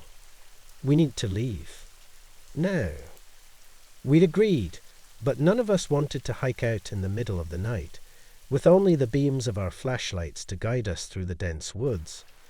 We decided to wait until morning, even though the idea of staying another night was terrifying. We retreated to our tents, flashlights on, but sleep didn't come. Every few minutes, the laughter would start again, sometimes distant, sometimes so close it sounded like it was right outside the tent. At one point, I thought I heard footsteps. Soft, shuffling footsteps moving around the campsite, but whenever I peeked outside, nothing was there. Morning couldn't come fast enough. When the first hint of daylight finally broke through the trees, we packed up camp as fast as we could, barely speaking a word to each other. We hiked back to the car in tense silence, constantly looking over our shoulders. The woods felt wrong, like they were watching us. As we loaded our gear into the trunk, Jenna froze, staring into the tree line. "What?" I asked, my heart pounding. There was someone standing there. A kid. "Right there," she said, pointing to a spot between the trees. Mark and I looked, but there was nothing. just the stillness of the forest, as if it had swallowed up whatever, or whoever, she saw. We didn't wait around to find out. I slammed the car into gear, and we drove away, leaving that place far behind. Even now, weeks later, I still think about it. The laughter, the footsteps, and sometimes, late at night, when it's too quiet, I swear I can hear it again, faintly, as if it's following me. I've always loved winter. There's something calming about freshly fallen snow, the way it makes everything look clean, untouched. That's why I decided to go for a hike in the woods after the season's first big snowfall. The trail was familiar, and the only sound was the crunch of my boots on the snow. It was peaceful at first. After about an hour of walking, I noticed something odd.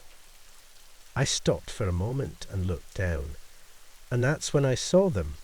Footprints. But they weren't mine. They were right next to my own, parallel and deep, as if someone, or something, was walking beside me. My heart picked up. The snow was fresh, completely untouched except for my own trail. Yet there they were. Perfect footprints, as if someone had suddenly appeared out of thin air. I scanned the woods around me, expecting to see someone nearby. But there was no one, just the quiet trees, heavy with snow, and the soft calm of the cold air. I crouched down, examining the prints more closely. They were fresh, crisp and defined, with no signs of melting or wind disturbing them. And just like that, they made no sense. There was no starting point for them, no trail leading to the side of mine. They simply appeared, as if someone had started walking right beside me. I stood up quickly, telling myself it was nothing. Maybe I hadn't noticed someone else on the trail earlier. Maybe it was a strange coincidence. But the unease wouldn't leave me. I continued walking, glancing down every few steps, and each time, the footprints were still there, keeping pace with mine. They were always the same distance away. No matter how fast or slow I went, they stayed right beside me. My heart raced, my breath turning sharp in the cold air.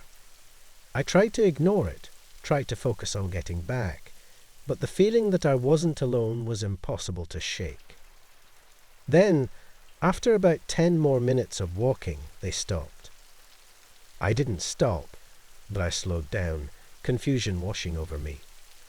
I glanced down, and sure enough, the prints just ended, as if whoever, or whatever, had been walking beside me simply vanished into thin air. My footsteps continued on, but the other prints, they were gone. I turned around, scanning the woods, feeling my pulse quicken. There was nothing behind me but my own lonely trail of steps. No sign of anyone or anything, just silence. I tried to keep calm, told myself it was just my imagination, but I couldn't shake the feeling that something was wrong. I pushed forward, walking faster now, wanting to get back to the car as soon as possible. I wasn't sure why I felt so panicked, but my body knew something was off, even if my brain tried to rationalize it. I was almost running when I saw them again. This time, the footprints were ahead of me.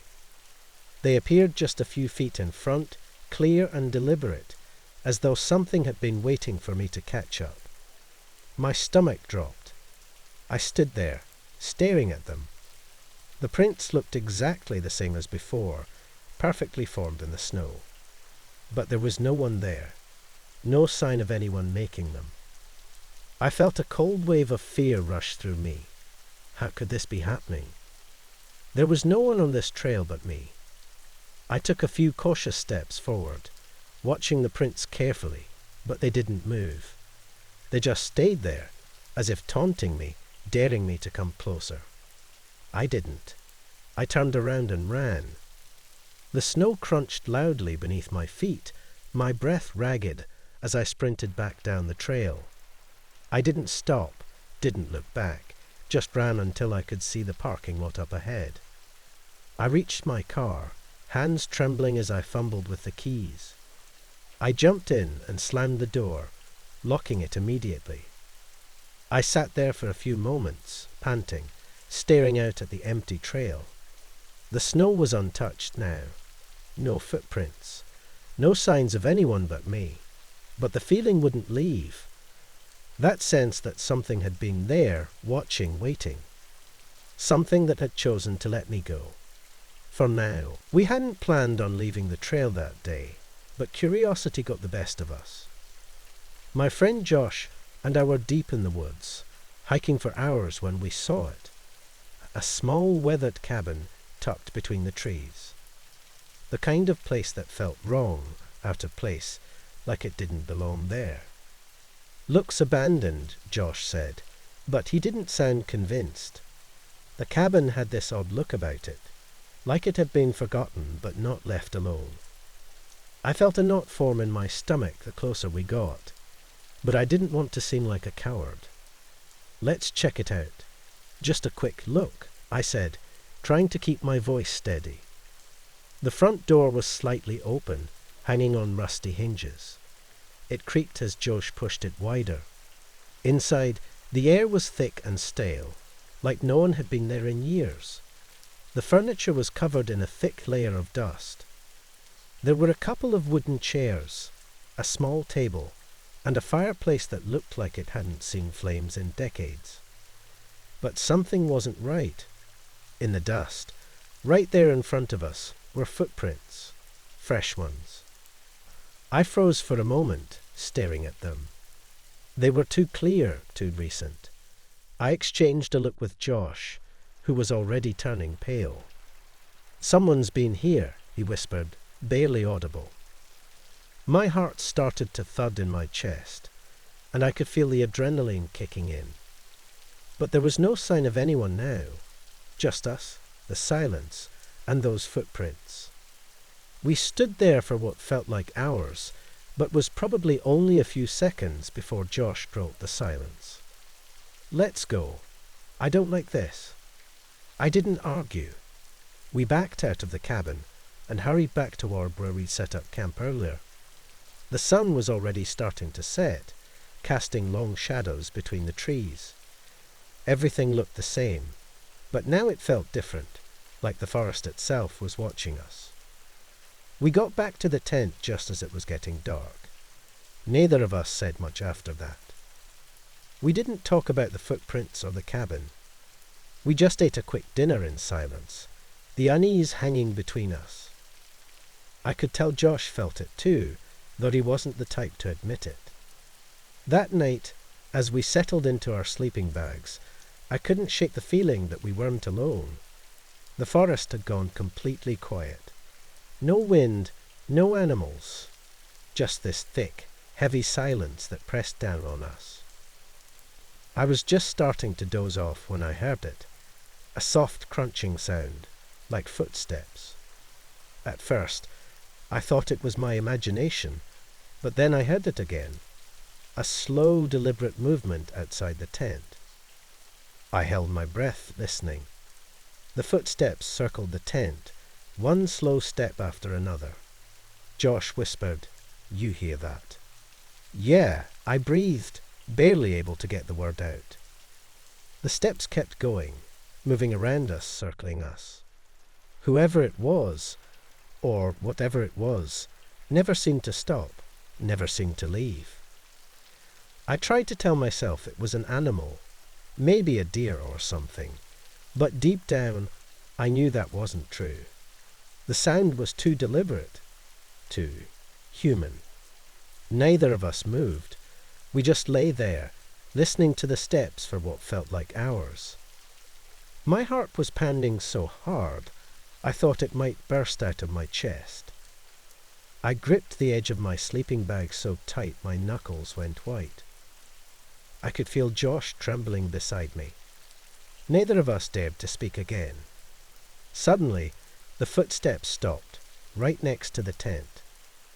I could hear breathing now, slow and heavy, just inches away from where I lay. My pulse raced, every muscle in my body tensing. I wanted to scream, to get up and run, but I was paralyzed with fear. Then the breathing stopped, and everything went silent again. I waited, straining to hear anything else, but the footsteps didn't return. After what felt like an eternity, Josh whispered, "We have to leave at first light." I didn't argue. We both stayed awake the rest of the night, too afraid to sleep, just listening to the silence, waiting for the footsteps to start again. But they didn't. As soon as the sky started to lighten, we packed up our things. Neither of us said a word as we hurried through the woods, heading back toward the main trail. I kept expecting to hear the footsteps again, to feel those eyes on us. But the only sound was our hurried footsteps crunching on the ground. When we finally reached the safety of the trail, I felt a wave of relief wash over me, but it didn't last long. I glanced back one last time toward the direction of the cabin, and that's when I saw it. A figure, just standing at the edge of the trees watching us. I couldn't make out any details, just a dark silhouette. I blinked, and it was gone, swallowed up by the shadows. We never spoke about what happened that night, but I haven't been back in the woods since, and I never will. We were deep in the woods, far from any roads or towns. Just me, Alex, and Ryan, 3 friends looking for a weekend of hiking and camping. It was supposed to be a peaceful trip. We set up camp, hiked a bit, and ended the day at the ranger station to fill up our water bottles. That's when things took a strange turn. The ranger, an older guy with a face that looked like it had seen too many rough winters, came out to greet us. He seemed friendly, though a little distant, but as the sun started to dip behind the trees, his mood changed. "You 3 staying out here tonight?" he asked, his eyes narrowing. We nodded, not thinking much of it. "Be careful," he said, his voice dropping to almost a whisper. "This place isn't like other parks. There's a story, something you should know." We paused, intrigued, but also a little nervous. There was something off in his tone, like he wasn't just trying to scare us, but actually warning us. He told us about a group of hikers who had vanished 10 years ago. 5 people, college kids like us, went into the woods for a weekend, just like we were. They were supposed to be back in a few days, but they never returned. Search teams combed the area for weeks, but nothing was ever found. No tents, no backpacks, no bodies. They were just gone. We tried to laugh it off, but the ranger wasn't finished. Some say they got lost. Others say the forest took them. But there's something else.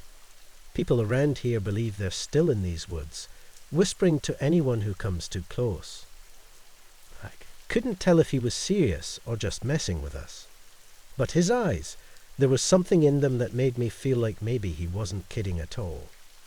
We thanked him for the warning and headed back to our camp, trying to shake off the weird feeling his story left behind. Alex and Ryan joked about it on the walk back, saying the ranger was just trying to freak us out, but I couldn't stop thinking about it. The idea of people just disappearing, no trace left behind, and those whispers, it all stuck with me. That night, after we ate dinner and sat around the fire for a while, we finally crawled into our tent. The woods were quiet, too quiet actually. The kind of silence that makes you feel like something is watching.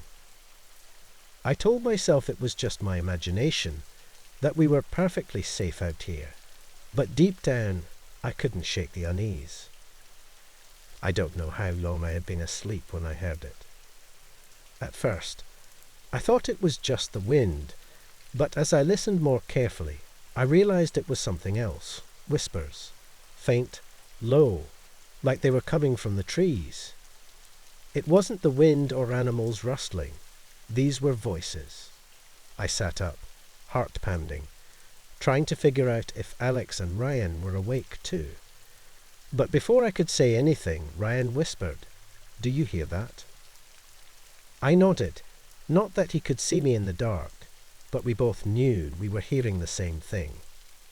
Alex woke up too, his voice shaky. "What the hell is that?" The whispers were soft, almost impossible to make out, but as they grew louder, I could swear they were repeating the same words the ranger had told us. They never left the woods. I felt a wave of cold fear wash over me.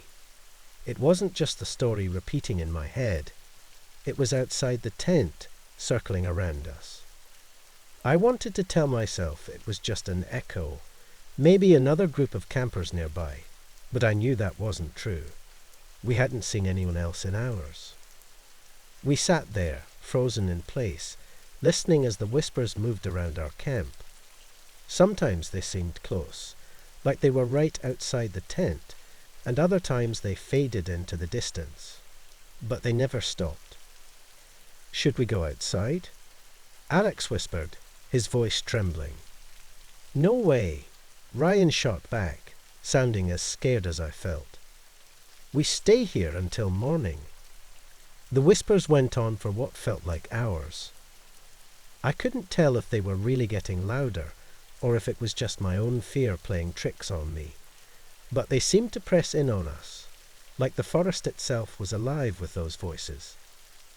I kept waiting for something worse to happen, for the tent to tear open, for someone, or something, to step into the light of our dying fire.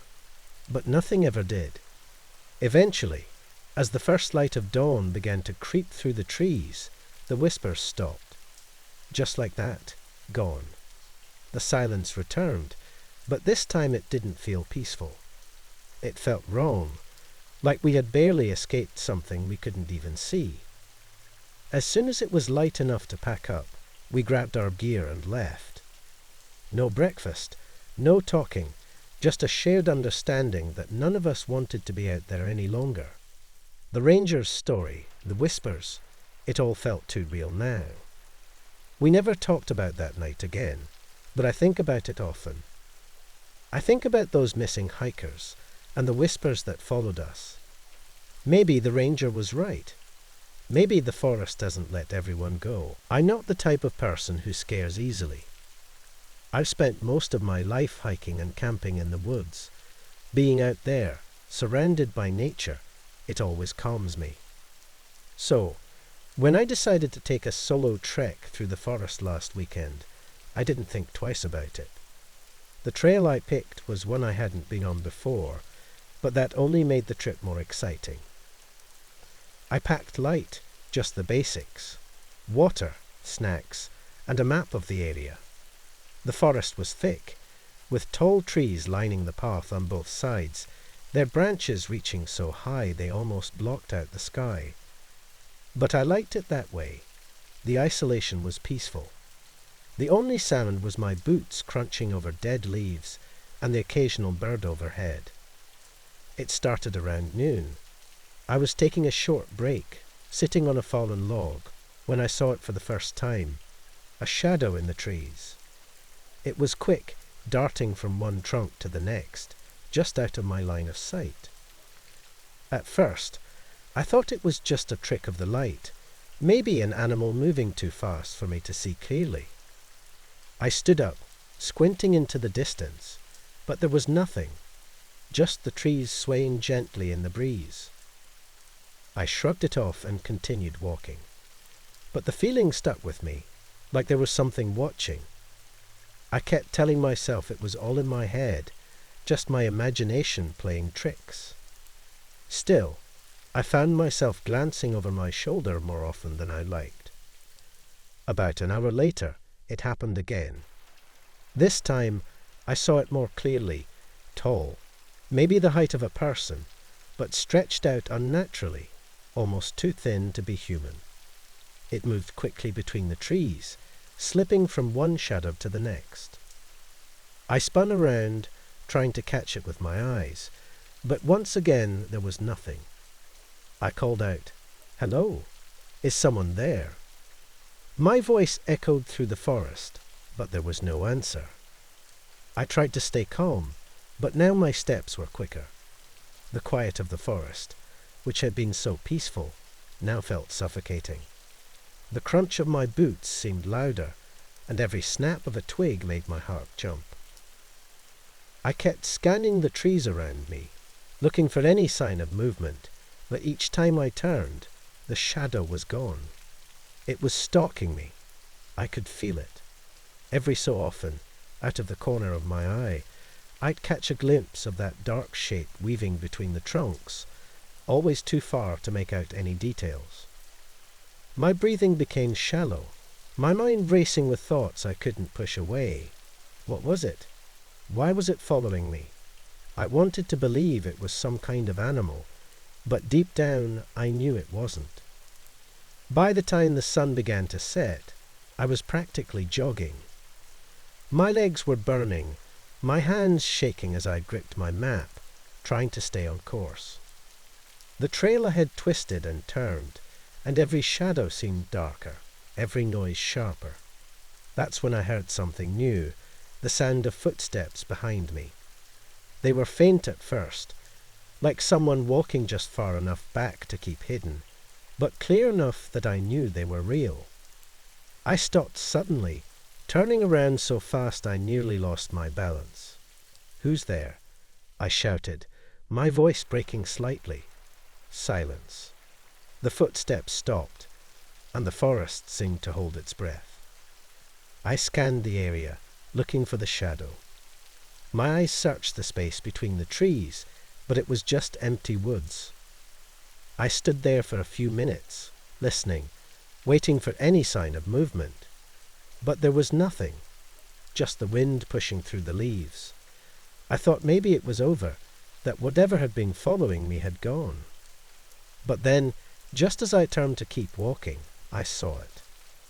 This time it was standing still, halfway hidden behind a thick tree about 20 feet ahead. It was taller than I thought. Way too tall. Its arms were long, hanging down past its knees, and its body was impossibly thin, almost like a shadow stretched over a person. It didn't move. It just stood there watching me. I froze, my mind screaming at me to run, but my legs wouldn't listen. I couldn't make out a face, or if it even had one. It was just this dark, shapeless figure, blending into the trees. My heart pounded in my chest, and finally I snapped out of my shock. I turned and ran as fast as I could, my feet pounding against the dirt path. The sun was almost gone now, and the forest grew darker with each passing second. I could hear it behind me, the footsteps, faster now, keeping pace with me. I didn't dare look back. I just ran, lungs burning, muscles screaming. I ran until I couldn't feel my legs anymore, until the trees started to thin out, and the path opened up into a clearing. I stumbled into the open space, gasping for air, and collapsed on the ground. For a few minutes, I just lay there, listening, waiting for the footsteps to catch up. But they didn't.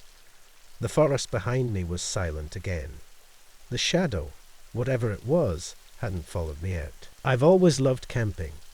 The quiet, the open sky, the simplicity of being away from everything. That's why my friend Mark and I decided to head out to a secluded spot by the river for a weekend. It was supposed to be peaceful, just us, a fire, and the sound of the water flowing nearby. But from the first night, something felt off. We set up camp on a small patch of land close to the riverbank. The spot was perfect. The air was crisp, and the river was calm, but there was something still about it.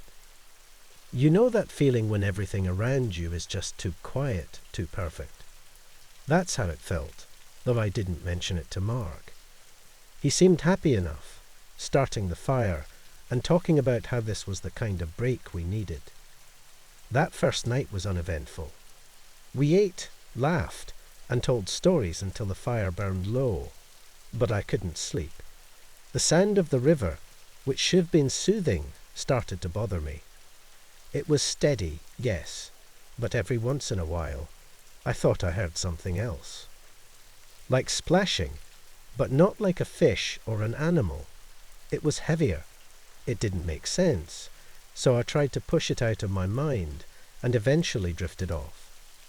The next morning, we decided to explore the area a bit, walking along the rocky edge of the river. That's when we saw it, a backpack caught between two large rocks, half submerged in the water.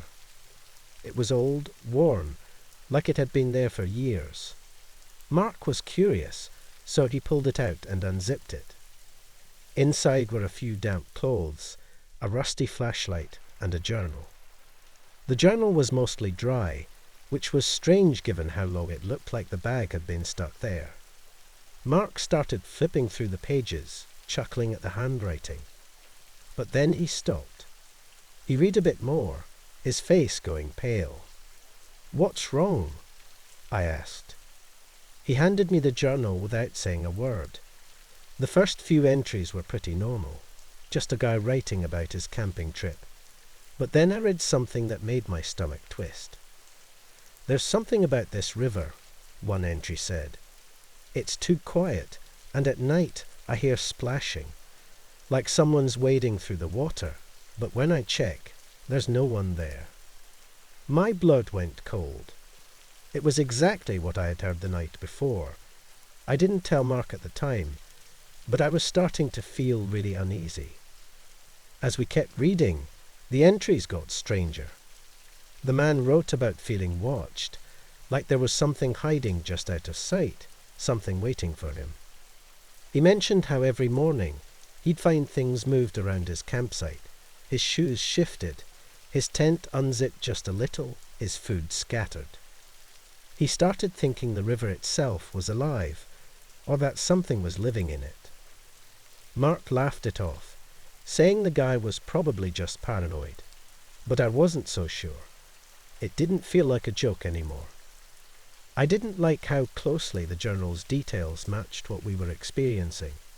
The quiet, the splashing, even the feeling of being watched. That night, I couldn't relax. Every sound seemed louder. Every shadow felt like it was creeping closer. Around midnight, I heard it again, the splashing. This time, it was louder, like someone, or something, was walking through the water just outside our tent. "Did you hear that?" I whispered to Mark. He didn't answer. I turned toward him, but he wasn't in his sleeping bag. Panic shot through me. I scrambled out of the tent, my flashlight barely cutting through the thick darkness. "Mark!" I called out, my voice shaking. The splashing stopped. I shined my light toward the river, and there he was, standing knee-deep in the water, facing away from me. "Mark, what the hell are you doing?" I yelled, but he didn't respond. I stepped closer, but something felt wrong. He was completely still, too still, like he wasn't even breathing. The water around his legs rippled gently, but he didn't move. "Mark!" I called again, louder this time, my voice breaking. Still nothing. I wanted to run, but I couldn't leave him there. I took a few more hesitant steps, the cold water lapping at my shoes. When I reached him, I grabbed his arm, trying to pull him back to shore, but his skin was ice cold. He turned toward me slowly, and the look on his face, it wasn't Mark. His eyes were wide, unblinking, and his lips were moving, but no sound came out. Terrified, I yanked him back toward the tent, dragging him out of the water. He collapsed onto the ground, his chest rising and falling in quick, shallow breaths. "What were you doing?" I asked, but he didn't answer. He just stared at the river, his mouth still moving silently. We left the next morning. I didn't care about our gear or our plans. We just packed up and went. Camping trips were supposed to be fun, right? That's what I told myself as we hiked through the woods just me and my best friend, Tom. We planned this weekend for months, 2 days in the quiet of nature, away from everything. No phones, no noise, just us and the trees. It was early evening when we set up our tent by the lake. The air was getting cooler, and the sky turned from pink to a deep purple. I remember sitting by the fire Tom had built, the two of us just talking and listening to the sounds of the forest. The crackle of the fire mixed with the soft chirps of crickets, creating this peaceful atmosphere. That's when Tom noticed it first. "Hey, look over there," he said, pointing through the trees to the east. I followed his finger and saw a faint glow. It looked like a campfire, flickering in the distance. "Think it's other campers?" I asked. Tom shrugged. "Could be. Wanna check it out?" Part of me hesitated. Something about it seemed off, but I didn't say anything. Maybe it was just nerves. Maybe it was the quiet. We hadn't seen anyone else on the trail all day, and it felt strange that someone would be camped so close now. But I didn't want to look like I was scared, so I nodded. We grabbed our flashlights and started walking toward the light. At first, it was barely visible through the thick trees, but as we got closer, the glow grew stronger. I could hear faint crackling, like a fire burning. I thought I could even smell the smoke, though it was hard to tell with the wind. We weren't far, maybe 50 yards away, when the fire suddenly went out. Not gradually, just gone. Tom and I stopped, shining our flashlights ahead. The place where the campfire had been glowing just moments ago was now pitch dark. I felt a chill run up my spine. "You see that?" Tom asked, his voice low. "Yeah," I whispered back. "Where'd it go?" We kept moving, slower now, our beams cutting through the dark. A few more steps, and we reached the spot where we were sure the fire had been. But instead of a campsite, there was nothing. No ashes, no stones arranged in a circle like you'd find around a campfire. Just an empty clearing. The ground was untouched, covered in leaves and twigs like no one had been there in years. "That doesn't make sense," Tom muttered, sweeping his flashlight around. My heart started to race. We both stood there, silent, scanning the area for any sign of people. But there was nothing. No tents, no bags, no footprints. Just us and the trees. "I swear I saw it," I said, trying to make sense of it. We both did. "Maybe they put it out and left," Tom suggested, but his voice wavered. He didn't believe it any more than I did. It didn't add up.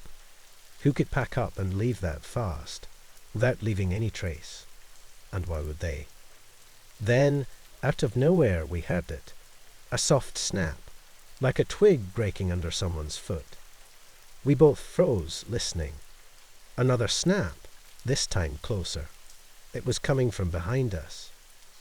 I turned my flashlight toward the sound, but all I could see were trees. Tom grabbed my arm. "Let's go back," he whispered, and I didn't argue. We slowly backed away from the clearing, keeping our flashlights trained on the woods around us. Every few seconds, I thought I heard something, soft movements, like someone, or something, was following us, staying just out of sight. The walk back to our camp felt like it took forever. Every shadow, every sound made me jump. I kept looking over my shoulder, expecting to see someone, or something, lurking just behind us. But there was never anyone there. When we finally made it back to our fire, I let out a breath I hadn't realized I was holding. Tom quickly threw more wood onto the flames, and we sat down, not saying anything for a long time. The forest around us felt different now, like the trees were closing in, watching. "Think it was just our imagination?" Tom finally asked, his voice quiet. I didn't answer. I didn't know what to say. Maybe it had been. Maybe we were just spooked by the darkness, by the isolation. But deep down, I knew something was wrong. I kept thinking about that campfire, how real it had looked, how sure we had been that someone was there. And then how, in an instant, it was gone, like it had never existed. That night, I barely slept. Every time I closed my eyes, I saw that empty clearing, and I couldn't shake the feeling that something had been there, something that didn't want to be seen. Every rustle of the leaves, every creak of the trees outside the tent made my heart race.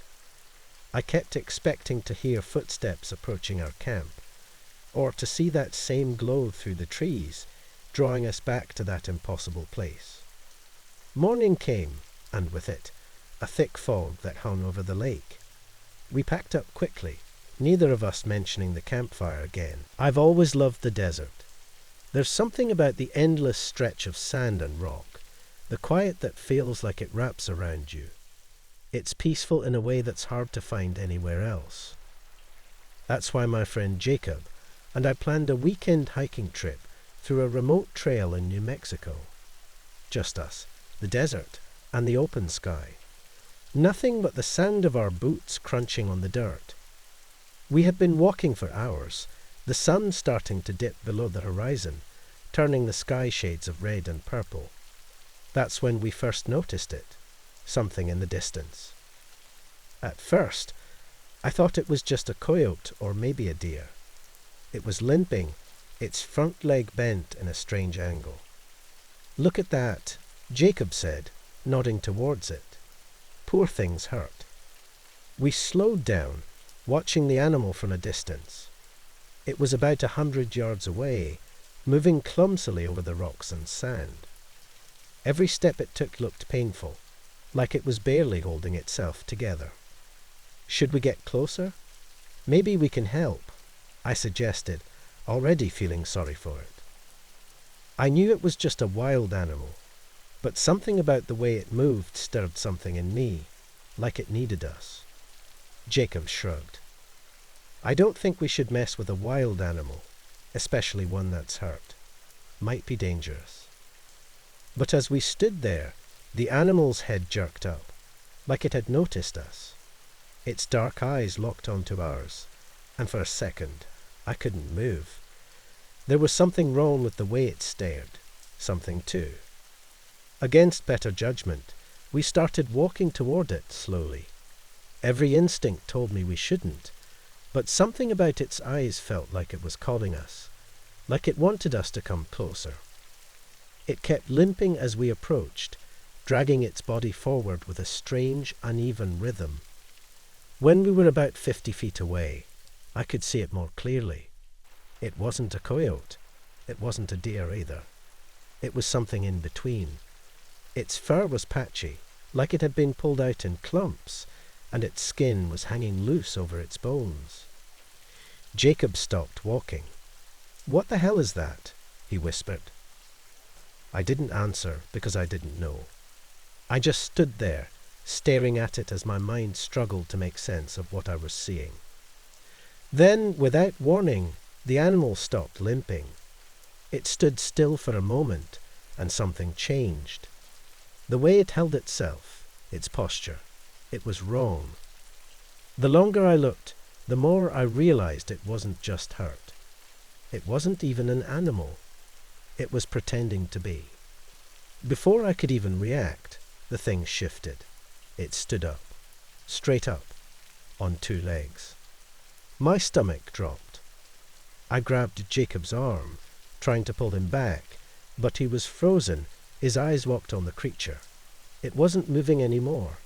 It just stood there, hunched over, its head still low, like it was trying to decide what to do next. That's when I saw it, its face, or what was left of it. The skin on its head didn't seem to fit, like it had been stretched over something too big for it. Its mouth hung open, too wide, with rows of jagged teeth that didn't look right for an animal, or a human. Jacob let out a shaky breath. "We need to go. Now." I nodded, my heart pounding in my chest, but I couldn't tear my eyes away from it. It tilted its head, watching us, almost like it was waiting for something. Then it did the most horrifying thing I've ever seen. It smiled. Not like an animal bares its teeth, but a real human smile. I grabbed Jacob's arm harder this time, pulling him backward. "Run," I whispered, barely able to speak through the fear tightening my throat. We turned and sprinted. The desert stretched out in front of us, but all I could hear was the sound of something heavy crashing against the ground behind us. Whatever that thing was, it was following us, and it was fast. I didn't dare look back. I couldn't. I just kept running, forcing my legs to keep moving even though they felt like they were going to give out at any second. I could hear Jacob next to me, his breath coming out in short, panicked bursts. We didn't stop until we reached a small ridge, where the trail dipped down into a narrow canyon. We scrambled down the rocks, ducking behind a boulder. For a few minutes, we just sat there, gasping for breath, too scared to speak.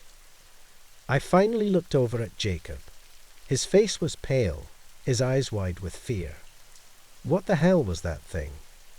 He whispered, like speaking louder would somehow draw it to us. I shook my head, my mouth too dry to answer. I didn't know. I didn't want to know. All I knew was that whatever we had just seen wasn't an animal. It wasn't human either. After what felt like hours, we heard nothing. No footsteps. No crashing sounds. Just the wind howling through the canyon. We waited until the sun had fully set before we dared move again. When we finally made our way back to the trailhead, the car was still there, parked just where we left it. But the desert? It didn't feel the same. It felt haunted. Camping has always been my way of getting away from the chaos of life. No cell service, no noisy neighbours, just nature. This trip was supposed to be the same, a quiet weekend with a few friends deep in the woods. We set up camp in a clearing next to a river, miles from the nearest road. It was perfect, until the first thing went missing. It started small, barely noticeable. The first morning, I couldn't find my flashlight. I'd left it in the tent, right next to my sleeping bag, but it wasn't there. I figured I must have dropped it outside during the night. No big deal. Later that afternoon, I found it sitting on a rock by the river, a good 100 yards from the camp. No one claimed to have moved it. The next morning, it was Jack's turn. His pocket knife, the one he always clipped to his belt, wasn't there when he woke up. He swore he put it on the little stool he'd set up next to his sleeping bag, but it was gone. We all helped him search the area, but it didn't turn up. Later, after lunch, I found it under my pillow inside the tent. Jack thought I was messing with him, but I swore up and down that I hadn't touched it. He laughed it off, but I could tell it bugged him. By the third morning, we all knew something wasn't right. Jenny's water bottle disappeared next. She was sure she left it next to the fire pit, but we found it wedged into a crevice between two trees, so high up no one could have reached it without climbing. That night, we sat around the fire, trying to figure it out.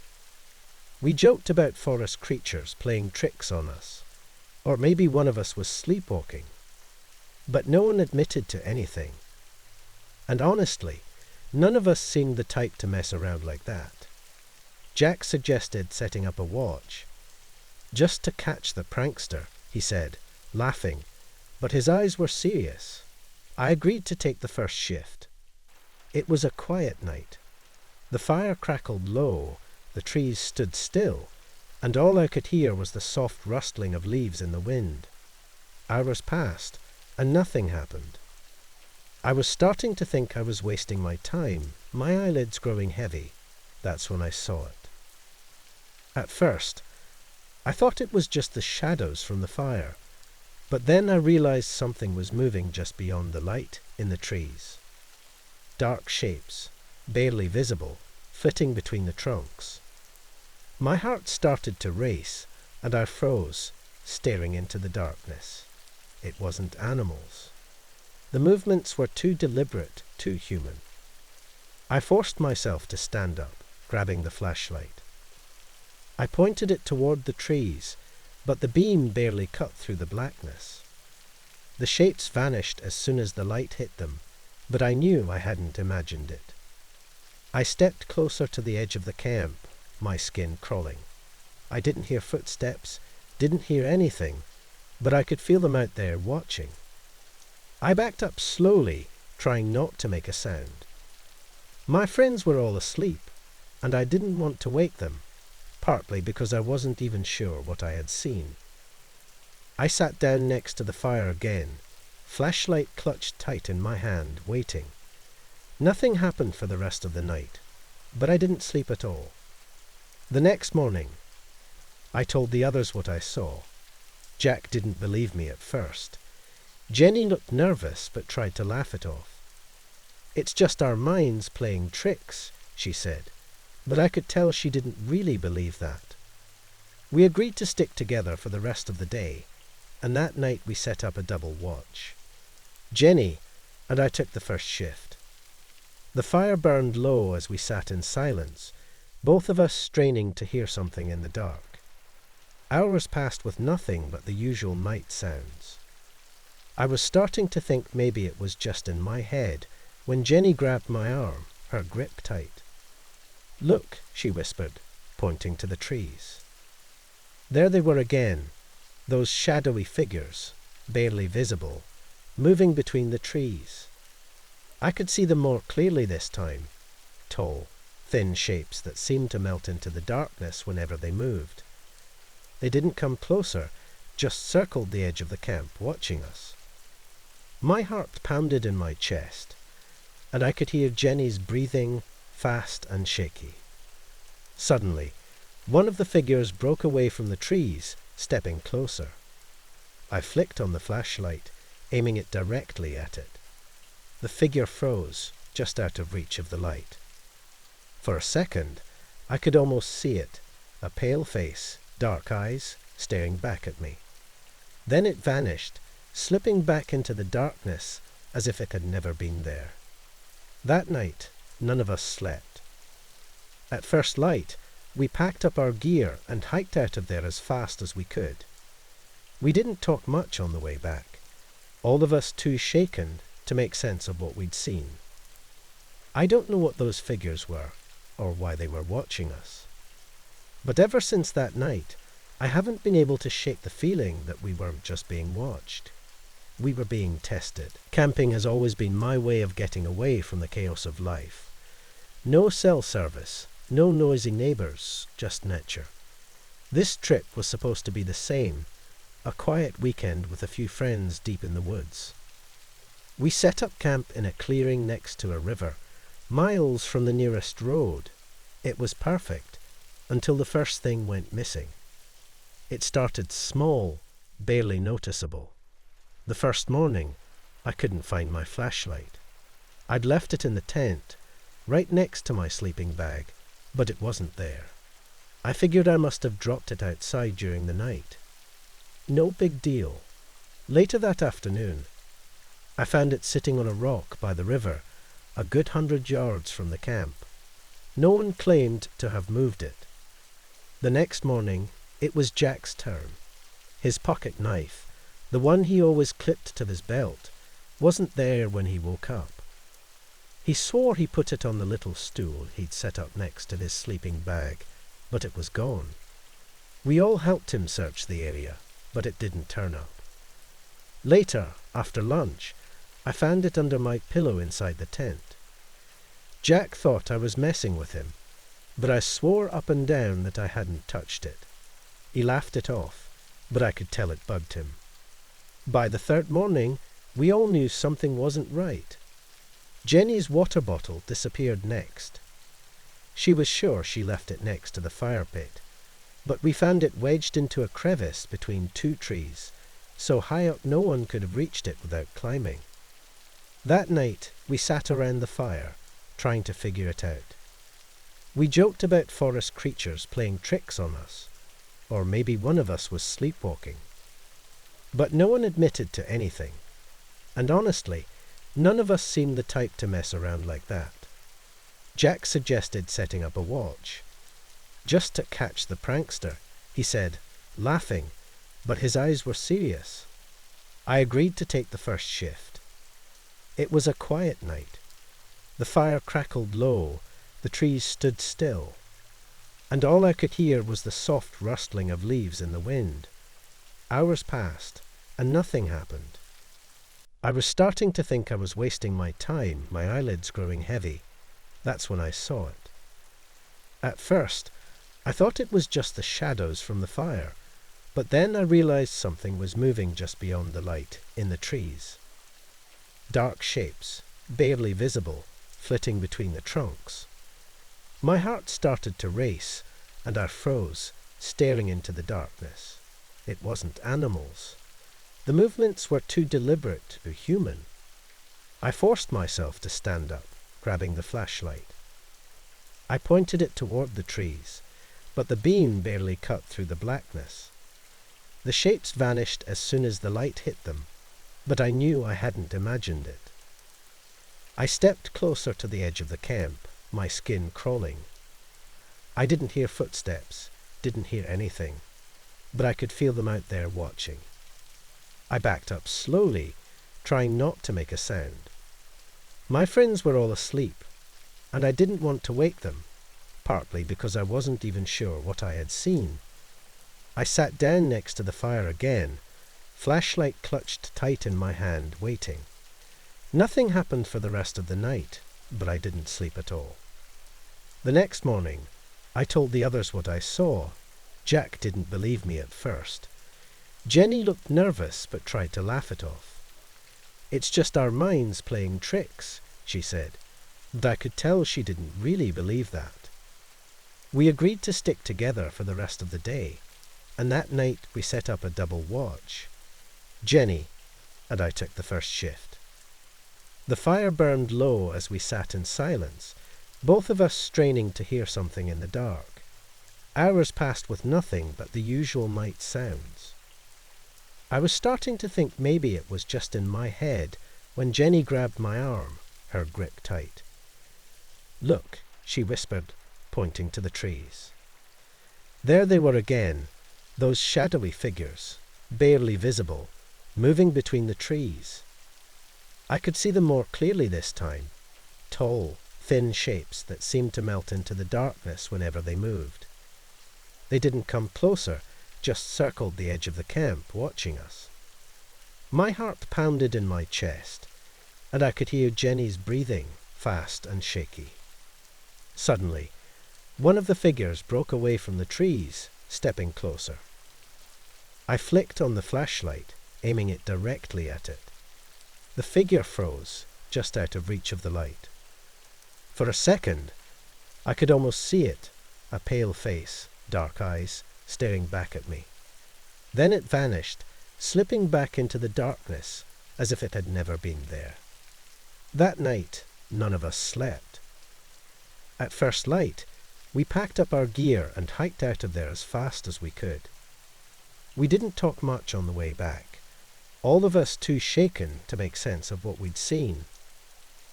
I don't know what those figures were, or why they were watching us. But ever since that night, I haven't been able to shake the feeling that we weren't just being watched. We were being tested. It started out as a simple weekend hike. My friends and I had planned it for weeks. Nothing intense, just a lone trek through the forest to a secluded campsite we'd heard about. We were all excited, laughing and chatting as we made our way through the thick trees. The sun was still high in the sky, casting soft light through the branches. It was peaceful. At first. We were maybe 2 hours in when I noticed something strange. Up ahead, just off the trail, I saw someone, or something, standing among the trees. At first, I thought it was a person, but something about them was off. They were standing perfectly still, too still for anyone just out on a hike. Their posture was too rigid, and they were too far away to make out any details. Just a figure, barely visible through the trees, watching us. I slowed down, squinting to get a better look, but the moment I did, the others kept walking. I didn't want to seem weird, so I hurried to catch up, shaking off the feeling. I told myself it was just a trick of the light, maybe a tree that looked like a person from far away. But deep down, I knew something was wrong. As we walked, I kept glancing back, checking to see if the figure had moved. It hadn't. It just stood there, half hidden in the distance, always watching. I wanted to tell my friends, but they were all laughing and talking, completely unaware. I didn't want to be the paranoid one. We reached our campsite just before sunset. It was a quiet spot, surrounded by towering pines with only the faint sound of birds in the distance. We set up our tents and started a fire, trying to shake off the tiredness from the hike. But that figure, I couldn't get it out of my head. That night, as we sat around the campfire, I found myself constantly looking over my shoulder, peering into the darkness beyond the trees. I kept expecting to see it, that figure, standing just outside the circle of light. But every time I checked, the forest was empty. The others joked, telling ghost stories, laughing about how creepy the forest felt at night. I forced myself to laugh with them, but inside, I felt this growing tension, like we weren't alone. I hadn't seen the figure since we reached the camp, but I could feel its eyes on me, somewhere in the dark. When I finally crawled into my tent, I could barely sleep. Every rustle of the leaves, every snap of a twig made me tense up, listening for footsteps. I told myself I was being ridiculous, that I was just scaring myself. But still, it took forever to drift off. The next morning, I woke up early, just as the sun was rising. My body felt heavy, like I hadn't rested at all. The camp was quiet. My friends were still asleep. I decided to step out, stretch my legs, maybe shake off the uneasy feeling that had followed me all night. And that's when I saw it again. The figure. It was closer this time, much closer, standing at the edge of the tree line, half hidden behind a large pine. It was still, just like before, watching. My heart stopped. I stared at it, my mind racing. How had it gotten closer without anyone noticing? I glanced around the camp. No one else was awake. No one else could see it. I wanted to call out, to wake the others, but I couldn't move. I couldn't tear my eyes away from it. The figure's presence felt heavier, more real than the day before. My skin prickled with fear. I forced myself to blink, just for a second, and when I looked again, it was gone. I stood there frozen, for what felt like minutes, staring at the spot where it had been. My mind struggled to make sense of it. Had I imagined it? Was I going crazy? But no, I had seen it. It was real. I didn't say anything to the others. I wanted to, but every time I tried to bring it up, the words caught in my throat. What would I even say? That I'd seen some strange figure in the woods. They'd just laugh it off, or tell me it was my imagination. But as the day went on, I couldn't shake the feeling that we were being watched. Every time we walked, I felt eyes on me, and every time we stopped, I found myself scanning the trees, searching for that figure. I kept hoping it was gone for good, that I'd never see it again. But in the pit of my stomach, I knew better. I knew it wasn't finished with me. And I was right. That night, as I lay in my tent, I heard something. A soft, deliberate crunch of leaves, slow and steady, like someone, or something, was walking just outside. My breath caught in my throat, and I squeezed my eyes shut, praying it was just one of my friends. But deep down, I knew it wasn't. I didn't move. I didn't dare breathe. The footsteps stopped right outside my tent. I felt it standing there, just on the other side of the fabric, waiting, watching. I never saw the figure again after that night, but the feeling never left me. I've never been much of an outdoorsy person, but when my friends suggested a weekend camping trip, I thought it would be fun to step out of my comfort zone. They'd chosen a remote spot deep in the woods, far from any towns or other people. There were rumors about this place, strange stories passed around on the internet, but I figured it was just campfire talk. You know, the kind of stuff people make up to scare themselves. We arrived around noon, set up our tent, and spent the afternoon exploring the area. There was something odd about the woods, though. It wasn't just the silence, but the way everything felt, off. It's hard to explain. The trees seemed too still, the air too heavy, like the whole forest was holding its breath. As the sun started to set, we gathered around the fire pit. Kyle, the most experienced camper among us, got a fire going, and we sat around, roasting marshmallows and joking around. By the time the fire burned down, we were tired, so we crawled into the tent and called it a night. I don't know how long I had been asleep when I woke up suddenly, feeling like something was wrong. At first, I couldn't pinpoint it. My friends, Kyle and Sarah, were still asleep beside me, but there was this strange flickering light coming through the fabric of the tent. I thought maybe it was just the dying embers from our earlier fire, but when I unzipped the tent and stepped outside, my stomach dropped. There, just a few feet from our tent, was a small fire. It was burning steadily, even though none of us had touched the fire pit since we went to sleep. Worse, this fire wasn't in the pit at all. It was just sitting in the middle of the clearing, like it had started on its own. I stood there for a second, frozen, my mind racing. How could it have started? There was no wind, no sparks, nothing that should have caused a flame. I called out to Kyle and Sarah, trying to shake them awake. Kyle, Sarah, get up. They groggily climbed out of their sleeping bags, confused, rubbing their eyes. What's going on? Kyle asked, clearly annoyed. I pointed at the fire, my voice shaky. Look, it just started. Kyle stared at it for a moment, his frown deepening. Did you light it? He asked, but he could see from my face that I hadn't. He looked at Sarah, but she shook her head, just as confused as I was. Without saying anything, Kyle grabbed some water and doused the flames. The fire hissed and died out quickly, leaving only wet ashes behind. We stood there for a moment, listening to the silence. It felt like the whole forest was watching us, waiting for something else to happen. We all crawled back into the tent, trying to shake off the uneasiness. But sleep didn't come easily after that.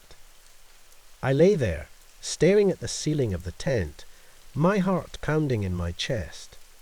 Every little sound outside made me jump.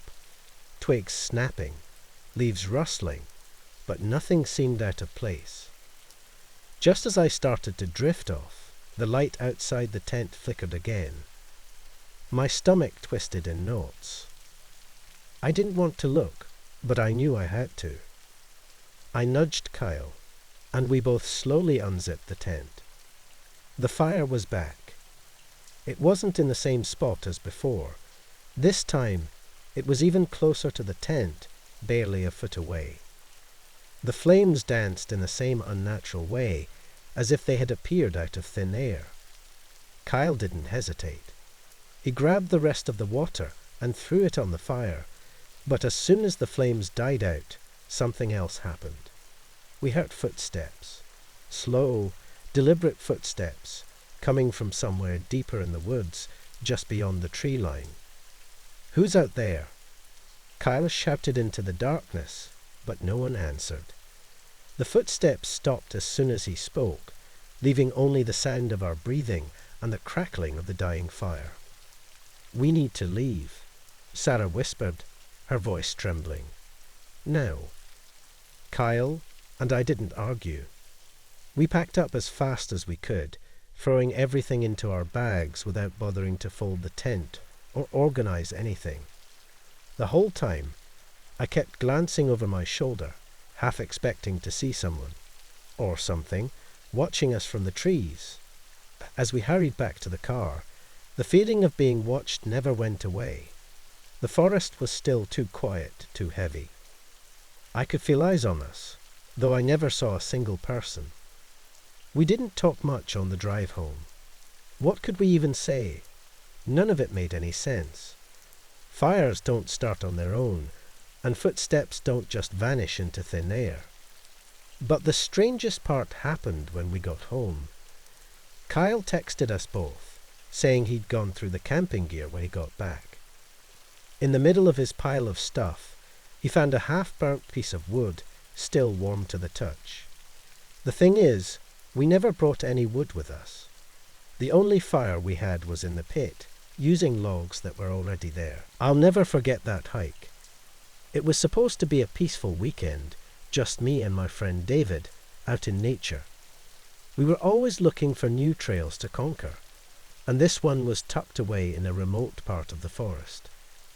Barely any people went there, which was exactly why we chose it. We started early in the morning, the air still cool, the light filtering through the trees. The trail was quiet, just the crunch of leaves under our boots and the occasional sound of birds. It was perfect. About halfway through, we came across another hiker. He appeared out of nowhere. One second it was just us, and the next, he was walking alongside us. He didn't say much at first, just nodding in greeting. He looked like a regular guy, a little older than us, wearing a faded jacket and a backpack that had clearly seen better days. His face was rough, like he'd been out on the trail for a while, but that wasn't unusual out here. After a few minutes of silent walking, he finally spoke. "You guys going all the way to the trailhead?" "Yeah," David replied. "You?" He nodded. "Been out here a while. Lost my way a few times." Something about the way he said that made me uneasy, but I shook it off. Maybe he just wasn't great with directions. He kept pace with us as we hiked, though he stayed mostly quiet. Every now and then, he'd ask a question. Where we were from, how long we'd been hiking. Basic stuff, but there was something strange about him. Not in a way I could really put my finger on, just off. We walked together for hours, and every time I looked over at him, he seemed more tired, more worn out. His clothes looked dirtier, and his eyes seemed distant, almost hollow. But every time I thought to say something, I held back. Maybe I was just imagining things. Maybe he was just exhausted from being lost out here for who knows how long. When we finally reached the trailhead, the parking lot was empty except for our car. We turned to say goodbye to the guy, but he was gone. Like, really gone. There was no sign of him anywhere. We hadn't heard him leave, hadn't seen him take off. He was just gone. David and I stood there, staring at each other in confusion. Did he say he was driving? I asked. David shook his head. I don't think so. But where the hell did he go? We both looked around, calling out for him. Nothing. No answer. After a few minutes, we gave up and headed to the ranger station to report it. Maybe the guy had just wandered off, but something didn't sit right with me. I felt like we had to tell someone. When we told the ranger about the man, he gave us a strange look. "Can you describe him?" he asked, pulling out a notepad. We described the guy, the faded jacket, the backpack, the worn-out look. The ranger was quiet for a moment, tapping his pen against the desk. "You're not the first ones to see him," he finally said, his voice low. David and I exchanged a glance. "What do you mean?" I asked. The ranger leaned back in his chair, folding his arms. "People have been seeing a hiker that matches that description for years. Always on the same trail. He appears, walks with them for a while, and then disappears when they reach the end." I felt a chill run down my spine. "Who is he?" The ranger sighed. "We think he's a man who went missing on that trail over 10 years ago. He was hiking alone, got separated, and never made it out. His body was never found, but every so often people see him. Always walking, always trying to reach the trailhead." I could feel my stomach drop as the ranger spoke. I didn't want to believe it, but there was no other explanation. The man we'd hiked with, the man who'd asked us all those questions, wasn't alive. He was still out there, still trying to find his way home after all these years. David and I left the ranger station in silence, the weight of what we'd just heard settling in. I couldn't stop thinking about how normal the guy had seemed, how real he had been. But he wasn't. He'd have been dead for a decade. As we drove away, I glanced back at the trailhead one last time, half expecting to see him standing there waiting. But there was no one, just the empty trail disappearing into the trees. But even now, months later, I can't shake the feeling that he's still out there. Still walking, still lost, still waiting for someone to notice him. And I wonder how many more hikers will meet him on that trail, never realizing they're walking beside a ghost. I should have listened to the locals. Every time I mentioned my camping plans, their expressions would change. They'd warn me about the forest, always with the same thing.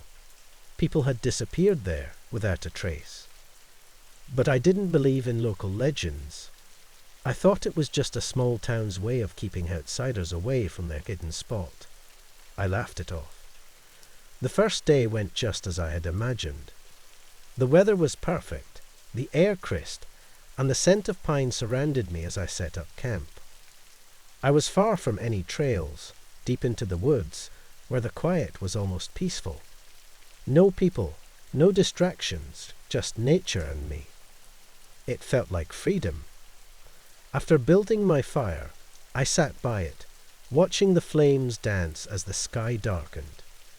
The silence grew heavier as the stars came out, but I welcomed it. I was here for the quiet. It wasn't long before I heard something. Just outside the ring of firelight, a rustling sound, like something moving through the trees. I tried to convince myself it was just an animal, a raccoon, a deer, maybe even the wind. But the sound wasn't right. It didn't come from one direction. It was all around me. I grabbed my flashlight and shined it into the darkness. I couldn't see anything beyond the trunks of trees. The woods swallowed the light, making everything beyond the fire seem even darker.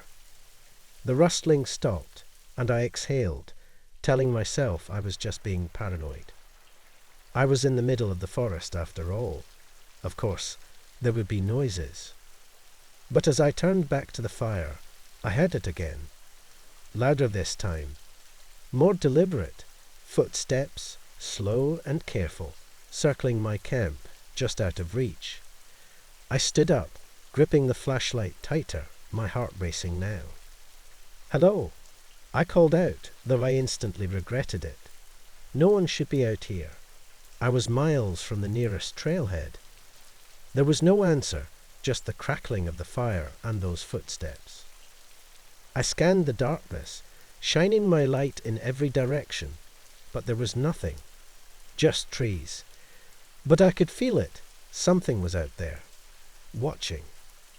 I forced myself to sit back down, though my body was tense. I stared into the fire, listening, waiting. The footsteps came and went, but they never got closer. They never crossed into the light. I didn't sleep that night. Every time I closed my eyes, I heard those careful steps, the soft crunch of leaves and twigs, pacing just beyond where I could see. By morning, I was exhausted. I told myself it was all in my head. Sleep deprivation messing with my mind. It had to be animals, nothing more. After all, no one believed in monsters, not really. I tried to shake off the feeling as I packed up some food and decided to hike further into the woods. Maybe if I pushed deeper, I'd feel better, more at ease. But as the day wore on, the strange feeling never left me. Even in broad daylight, the forest seemed wrong. The trees were too still, the air too quiet. No birds, no animals scurrying through the underbrush, just silence. It was as if the whole forest was holding its breath, waiting. By the time I got back to camp, the sun was already setting, casting long shadows between the trees. I rebuilt the fire and sat by it again, hoping that tonight would be different. But as soon as the last bit of sunlight faded, the footsteps returned. This time, they started earlier, as if whatever it was had been waiting for the darkness. I tried to ignore it, staring into the fire, but the steps grew closer, more insistent. I knew it wasn't my imagination now. Something was out there, something I couldn't see. The fire felt like a fragile barrier between me and whatever was watching. I tried to calm myself down, thinking of logical explanations. Maybe a stray dog, or some kind of wild animal. But deep down, I knew that wasn't true. The steps were too deliberate, too patient. I thought about packing up, leaving right then and there, but the idea of walking through the dark forest with those footsteps following me was worse than staying. So I sat there, forcing myself to keep my eyes open. My body was tired, every muscle tense. But the longer I sat, the harder it became to stay awake. At some point, I must have dozed off. I woke with a start, the fire just embers now, the forest completely silent. I could feel it before I heard it. Something close, too close. My eyes darted around, and that's when I saw it. Just beyond the dying light, a figure stood among the trees, barely visible, tall and still watching me. My breath caught in my throat. I didn't move, didn't dare blink. For a long moment, neither did it. We were both frozen there, me in the dim light of the fire, and it in the darkness. Then, slowly, it turned and walked away, its steps soft, almost casual, as if it had all the time in the world. It was supposed to be an easy hike. My friend Mark and I had planned it for weeks, just a few hours out in the mountains, nothing too serious. The trail was well marked, and we'd been on it before. We both loved the peace and quiet of nature, the feeling of being away from everything. But that day, something was different. The trail was quieter than usual. There were no birds chirping, no rustling in the bushes, just silence. It felt strange, but I brushed it off. Mark was a few steps ahead of me, his long legs always moving faster than mine. We were about 2 hours into the hike when we reached a steep incline. I was falling behind, so I decided to call out to him. "Hey, Mark," I shouted, hoping he'd slow down for a minute so I could catch up. That's when it happened. The echo that came back wasn't normal. It sounded like my voice, but stretched out, slow and distorted. "He, Mark." The words dragged on in a low, almost metallic tone, like something was repeating my voice, but not quite right. I stopped in my tracks, confused. Echoes weren't supposed to sound like that. I tried again, calling his name louder this time. "Mark." Again, the same distorted echo came back, this time even slower and deeper. "Mark." It was as if the mountains were mocking me, twisting my words into something unnatural. I looked ahead and saw Mark, still walking, not turning around, not responding, It was strange. He should have heard me. My voice had been loud enough to carry through the entire valley. A chill ran down my spine. I stood there for a second, listening, trying to make sense of it. I shouted his name one more time, but this time I didn't hear an echo at all, just silence. My voice seemed to vanish into the air, like it had been swallowed by the mountain itself. That's when I noticed something else. The forest around me felt wrong. The trees, the rocks, everything seemed still, almost too still. Like the whole world had paused, waiting for something to happen. I hurried to catch up with Mark, my heart pounding a little faster now. When I finally reached him, he was leaning against a tree, taking a sip from his water bottle. I could see he hadn't heard me at all. "Didn't you hear me?" I asked, my voice shaky. "I've been calling your name for the past 5 minutes." Mark looked at me confused. "No, I didn't hear anything." "You sure you called out?" "Maybe the wind carried your voice the wrong way or something." I stared at him, trying to figure out if he was messing with me. But the look on his face told me he was serious. He really hadn't heard me. My calls, that strange echo, it was like it had only existed for me. We continued walking, but I couldn't shake the feeling that something wasn't right. The deeper we went into the forest, the heavier the air felt, like it was pressing down on us. Every step seemed louder, and yet everything around us remained dead quiet. About an hour later, we reached a clearing where we planned to take a break. As we sat down, I kept thinking about the echo. I tried to laugh it off, but the sound of my own voice repeating like that, so warped and unnatural, kept replaying in my mind. "Mark," I said after a while, "that echo, it didn't sound right." He looked at me and shrugged. Echoes can be weird sometimes. Probably just the way the sound bounced off the rocks. But I wasn't convinced. No, it was different. It was slow, like it was trying to talk back. Mark laughed, but it didn't make me feel better. "You're just creeped out because we're alone out here. Relax." I wanted to believe him, to push the unease aside and enjoy the rest of the hike. But something about that moment stuck with me. The way the echo twisted my voice. It felt like the mountain was alive, like it was listening. As we packed up and started heading back down the trail, I felt that same heaviness again. The silence was overwhelming, as if the forest itself had stopped breathing. My thoughts kept drifting back to the echo, to the way it had distorted my voice, making it sound almost inhuman. I stayed close to Mark on the way down, not wanting to fall behind again. I didn't call out anymore. I didn't even speak. I just wanted to get off that trail as fast as possible. By the time we reached the car, the tension in my chest had eased a bit, but I couldn't stop thinking about what had happened. I turned to Mark one last time before we drove off. "I swear, Mark, that echo, it wasn't right." He gave me a small smile and started the car. "You've got a wild imagination, man. It was just an echo." But I wasn't so sure. Even now, days later, I can still hear it in my head.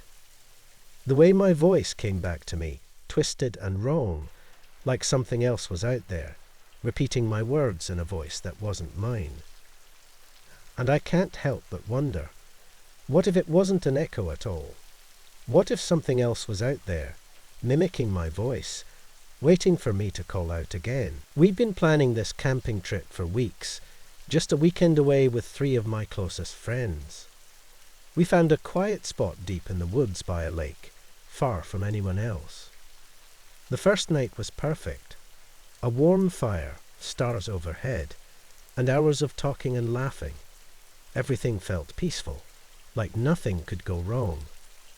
The next morning after breakfast, David stood up and stretched. "I'm going to take a quick walk," he said, pointing toward a trail leading deeper into the woods.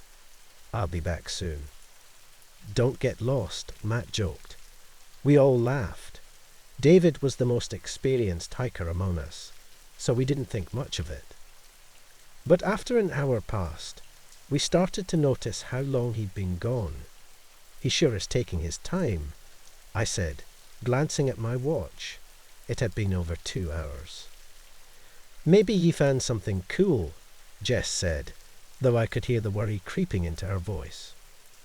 We waited a little longer, but after 3 hours with no sign of him, Matt and I decided to head down the trail to look for him, leaving Jess at the campsite in case David came back.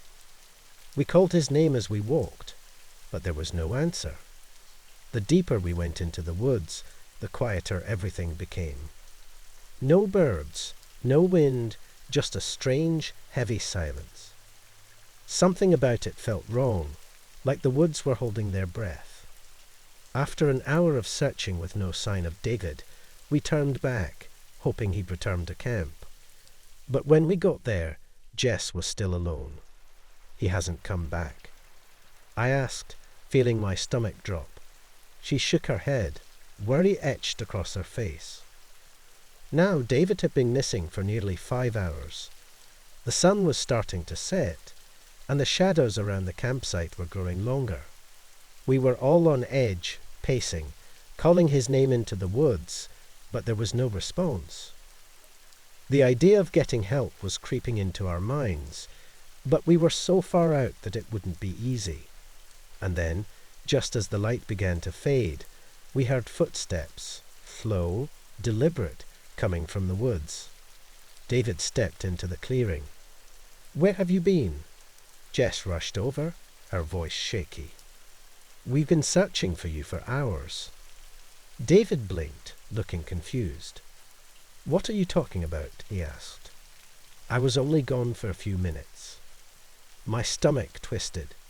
"David, you've been gone for almost 6 hours." He stared at us, his confusion turning into frustration. "No, that's impossible. I just walked up the trail for a bit. 10 minutes, tops. I wasn't gone that long." Jess shook her head. "We've been calling your name. We searched everywhere. You didn't hear us." David looked lost, his face pale. "I didn't hear anything.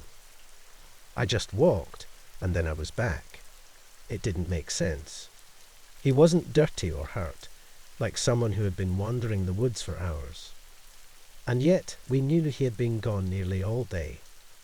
We sat him down by the fire, trying to piece together what had happened, but David couldn't remember anything unusual. "I don't know," he kept saying. "I wasn't gone that long." None of us slept that night. David sat staring into the fire, while the rest of us exchanged nervous glances. There was something wrong with his story, but none of us knew how to explain it. Every now and then, I'd catch him looking out at the trees, like he was waiting for something to come back. The next morning, we packed up and left early. The fun of the trip was gone, replaced by a strange, lingering fear none of us could shake. David was quieter than usual, lost in thought, and no one talked much on the way home. To this day, I still don't know what happened to David during those missing hours. He won't talk about it anymore, and honestly, I'm not sure I want to know. But I do know one thing. Something in those woods took him, even if just for a little while, and whatever it was, it let him come back, but not without leaving a part of him behind. I've always enjoyed hiking. Being out in nature, surrounded by the sounds of the forest, has always helped me clear my mind. That's why, when my friends Sarah, Jake, and I planned a weekend hike through the nearby forest, I was excited. The area was known for its beauty, with tall trees, streams, and wildlife everywhere. The perfect escape. We set out early in the morning. The first part of the hike was exactly what I'd expected. Birds chirping, the rustling of leaves in the breeze, the crunch of dirt under our boots. Everything felt normal, relaxing even. But then, as we hiked deeper into the woods, something changed. It happened so suddenly, I almost didn't notice it at first. The forest went completely silent. There were no birds, no wind, nothing. Not even the hum of insects, just a heavy, suffocating silence. "Hey, did you guys hear that?" Sarah asked, stopping in her tracks. Jake and I both looked at her. "What?" Jake replied, looking confused. "Exactly," she said, her voice tense. "There's nothing." That's when I realized it too. The normal sounds of the forest had vanished. The silence wasn't peaceful though. It felt wrong. The air seemed thicker, heavier. I could feel it pressing in on me, like I wasn't supposed to be there. "I don't like this," I said, trying to keep my voice steady. "Should we turn back?" Jake, always the skeptic, laughed it off. "It's probably just because we're deeper in the woods. Maybe there aren't as many animals around here." But Sarah wasn't convinced, and neither was I. The silence wasn't natural. It felt like the forest was holding its breath, waiting for something. We kept walking, but it didn't get better. In fact, it got worse. The deeper we went, the more that unsettling feeling grew. I started to feel like we were being watched. I'd glance over my shoulder every few steps, but there was nothing there, just trees and shadows. After about 20 minutes, Sarah stopped again. "I can't do this. I feel like we're not alone out here." I felt it too, like eyes were on us, though I couldn't explain it. "Yeah, I think we should head back." Jake sighed, clearly frustrated, but even he couldn't hide the fact that he was starting to feel it too. We turned around and started back the way we came, but the silence followed us. It was like the forest itself had shifted somehow. Every step felt heavier, like we were walking through something thick and unseen. Then Sarah whispered, "Do you hear that?" We all froze, straining our ears, but there was nothing, just the overwhelming silence. "No, I don't hear anything," I said quietly. "Exactly," she whispered back. "It's like something's wrong with this place." The feeling of being watched grew stronger. I could feel it on my skin, like something was right behind me, just out of sight. I kept glancing around, hoping to see a deer, a bear, anything to explain the weird tension. But there was nothing. We walked faster, none of us talking now. The silence pressed down on us, so thick it felt like it was crawling inside my head. My heart was racing, and I could feel sweat rolling down my back despite the cool air. I kept thinking I'd hear something, anything, but the silence just stretched on and on.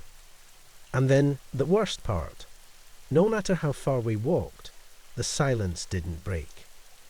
Normally, when you leave an area like that, the sounds of the forest come back.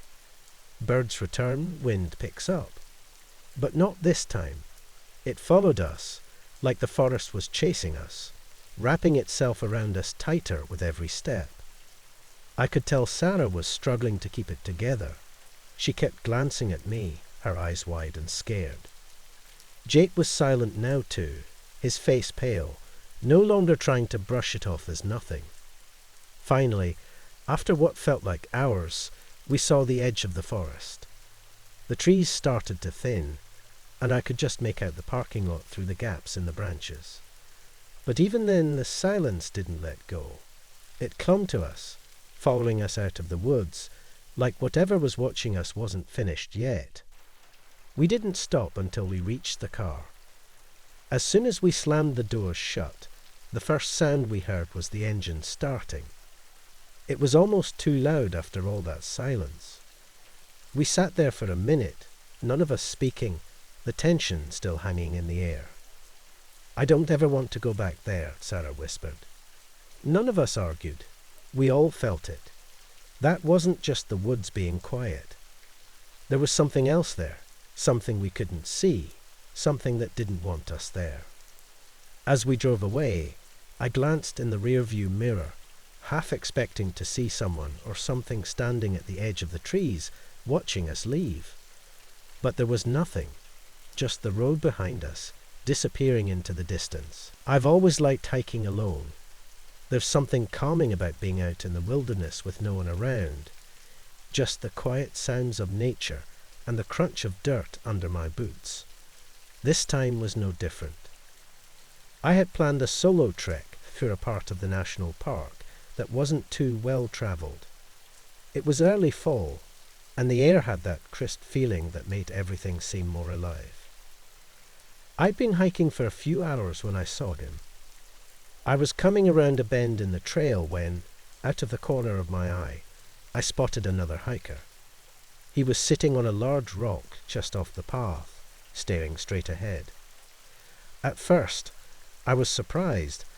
I hadn't seen anyone all morning, and the ranger at the station had said this part of the park wasn't very popular. But there he was, dressed in worn-out hiking clothes, a big backpack leaning against the rock beside him. As I got closer, I waved. "Hey there." He didn't react at first, which threw me off a little. Maybe he hadn't heard me. I was about to keep walking when he slowly turned his head and looked at me. His eyes were dark, and he didn't smile, just stared. It was strange, but I shrugged it off. "Nice day for a hike, I tried again. He didn't answer.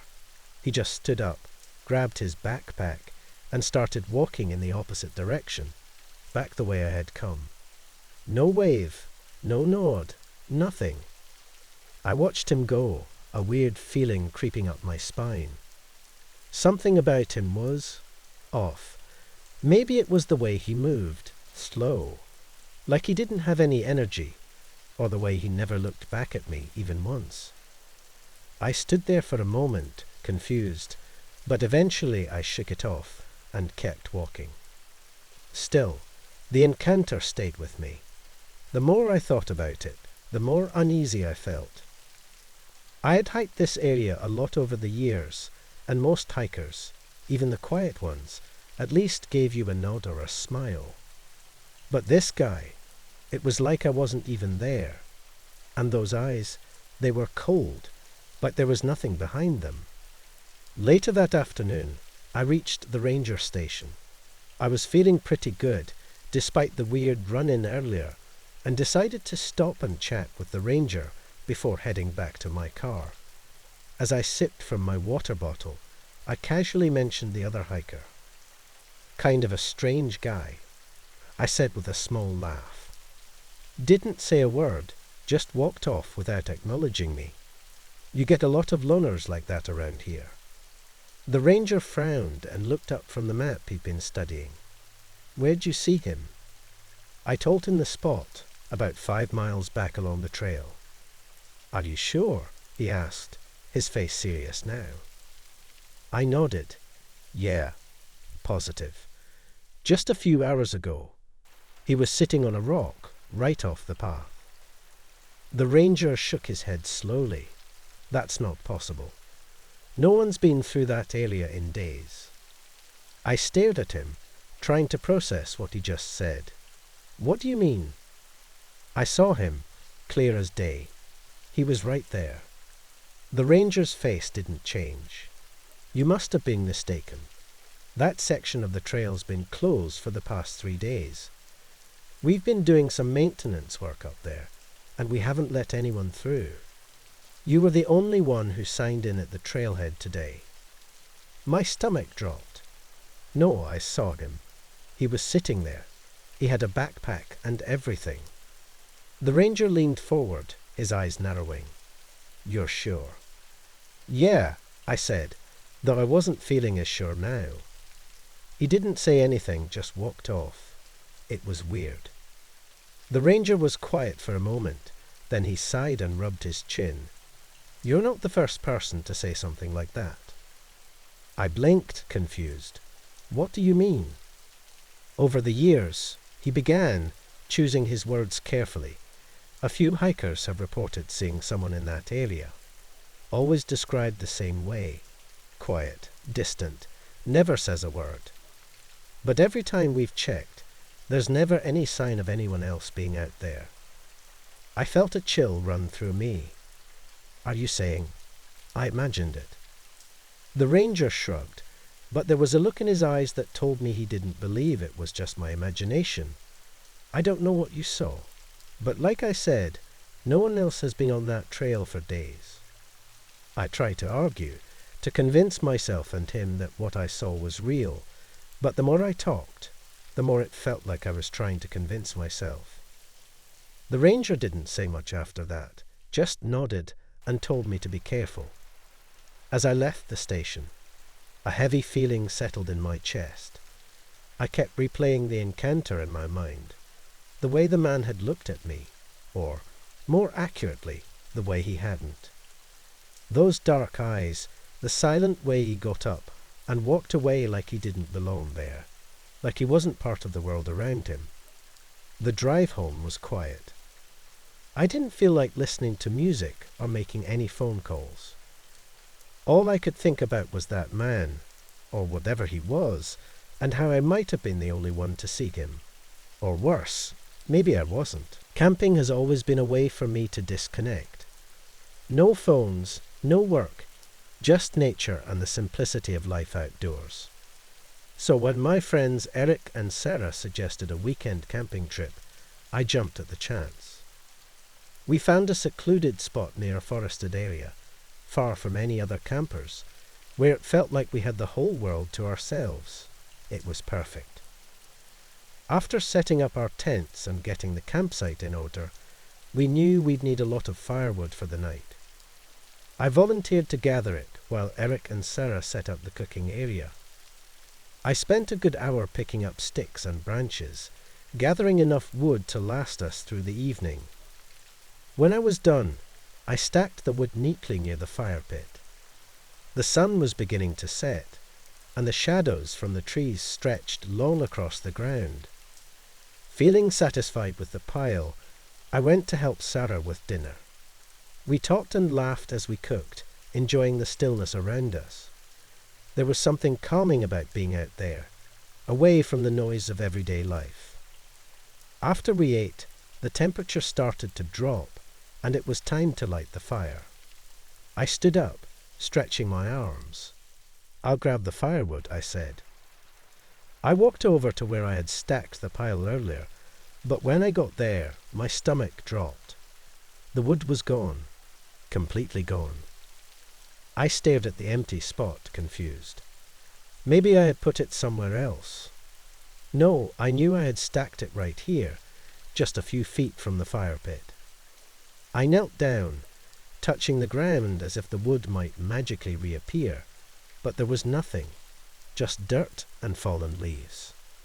"Hey, where's the firewood?" I called back to Eric and Sarah. They looked over, frowning. "Right where you left it, right?" Sarah said, getting up to join me. I did, but it's not here," I replied, feeling a cold shiver run down my spine. It was right here. Eric walked over, rubbing the back of his neck. "Did you move it and forget?" he asked, though he sounded doubtful.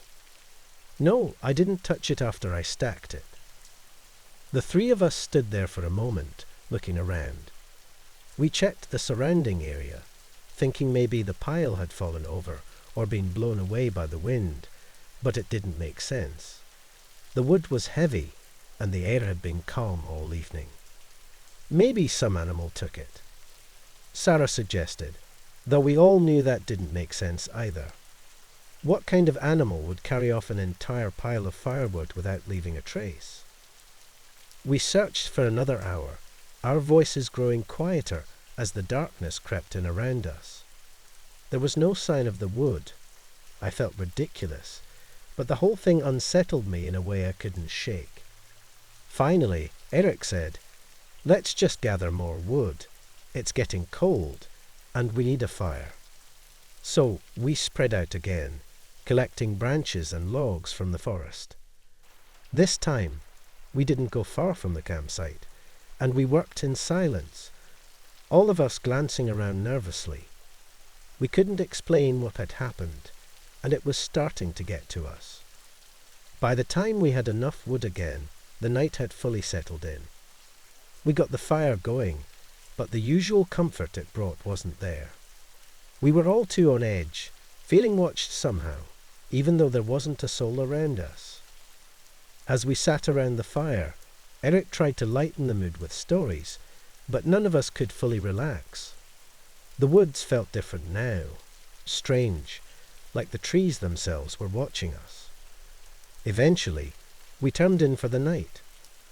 I lay in my sleeping bag, listening to the crackling of the dying fire outside, trying to make sense of the missing wood.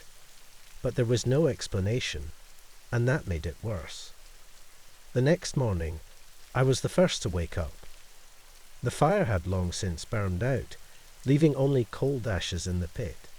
I unzipped my tent and stepped outside, breathing in the cool morning air. That's when I saw it. The firewood, all of it, neatly stacked in a pile about 50 feet away from our campsite, right at the edge of the trees. I stood there frozen, staring at the wood. It was the same pile I had gathered yesterday, there was no doubt. The same thick branches, the same rough logs, stacked just as carefully as I had left them. Only now, they were nowhere near where I had placed them. I called for Eric and Sarah, my voice shaky. They came out of their tents, eyes wide as they followed my gaze. That wasn't there last night, Sarah whispered, her voice barely audible. Eric's face was pale. No one moved it, right? I shook my head. We were all asleep.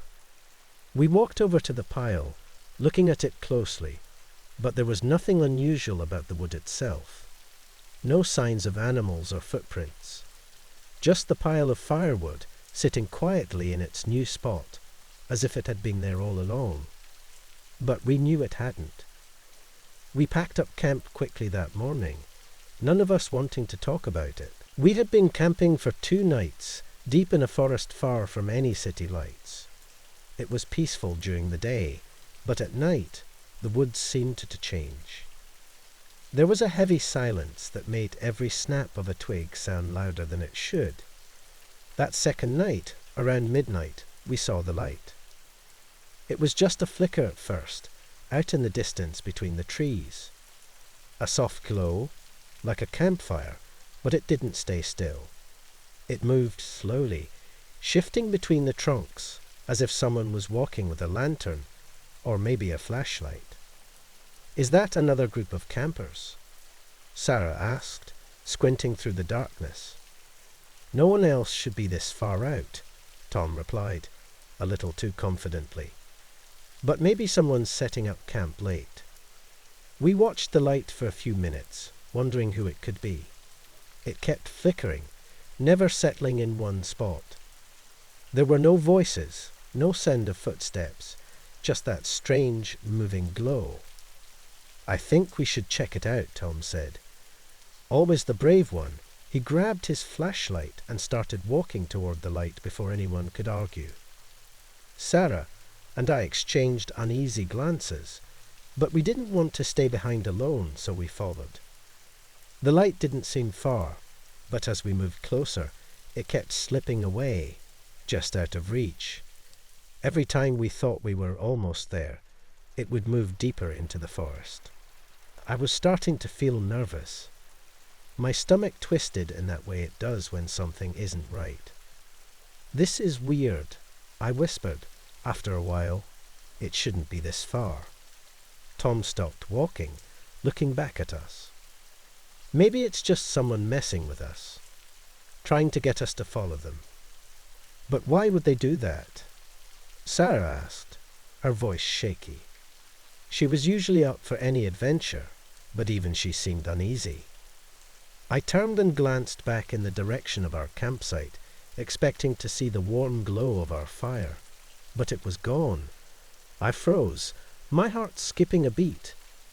We weren't that far from camp, were we? "Guys, "Where's the camp?" I said, my voice a little louder than I intended. Tom shone his flashlight around, but there was nothing. No familiar landmarks, no sign of the clearing we had just come from. It was like we'd walked much farther than we thought, like the light had been leading us away from our camp this whole time. "We need to go back," I said, panic rising in my chest. Now, we turned around and started heading back, but the woods looked different. The trees were denser, the path more twisted. My heart was racing as we hurried through the darkness. It didn't make sense. Our camp wasn't that far behind us. How could we not find it? The light, the one we had been chasing, was gone now. No more flickering through the trees, no more glow guiding us. Just darkness all around, and the heavy feeling of being completely lost. "Tom, where the hell are we?" Sarah asked, her voice trembling now. "I don't know," Tom admitted, his confidence gone. He swung his flashlight around, but all we saw were trees, endless and towering, like they were closing in on us. We tried to retrace our steps, but the more we walked, the farther away we seemed to get from anything familiar. Hours passed, and there was still no sign of our camp, no sign of any path we had taken. The forest had swallowed us. That light, whatever it was, had led us deep into the woods, and now it was like the forest itself didn't want us to leave. I'd been hiking the same remote trail for 2 days, deep in the forest, miles from any roads or other people. It was exactly what I needed: peace, quiet, and the sense of getting away from everything. The trail was rugged, but that's what I liked about it. No crowds, no distractions, just me and the wilderness. On the 3rd day, as I made my way down a narrow section of the trail, I noticed something that didn't belong. Off to the right, about 30 feet into the trees, there was a tent. It was small, but it looked recently set up. Clean, not weather-beaten or abandoned.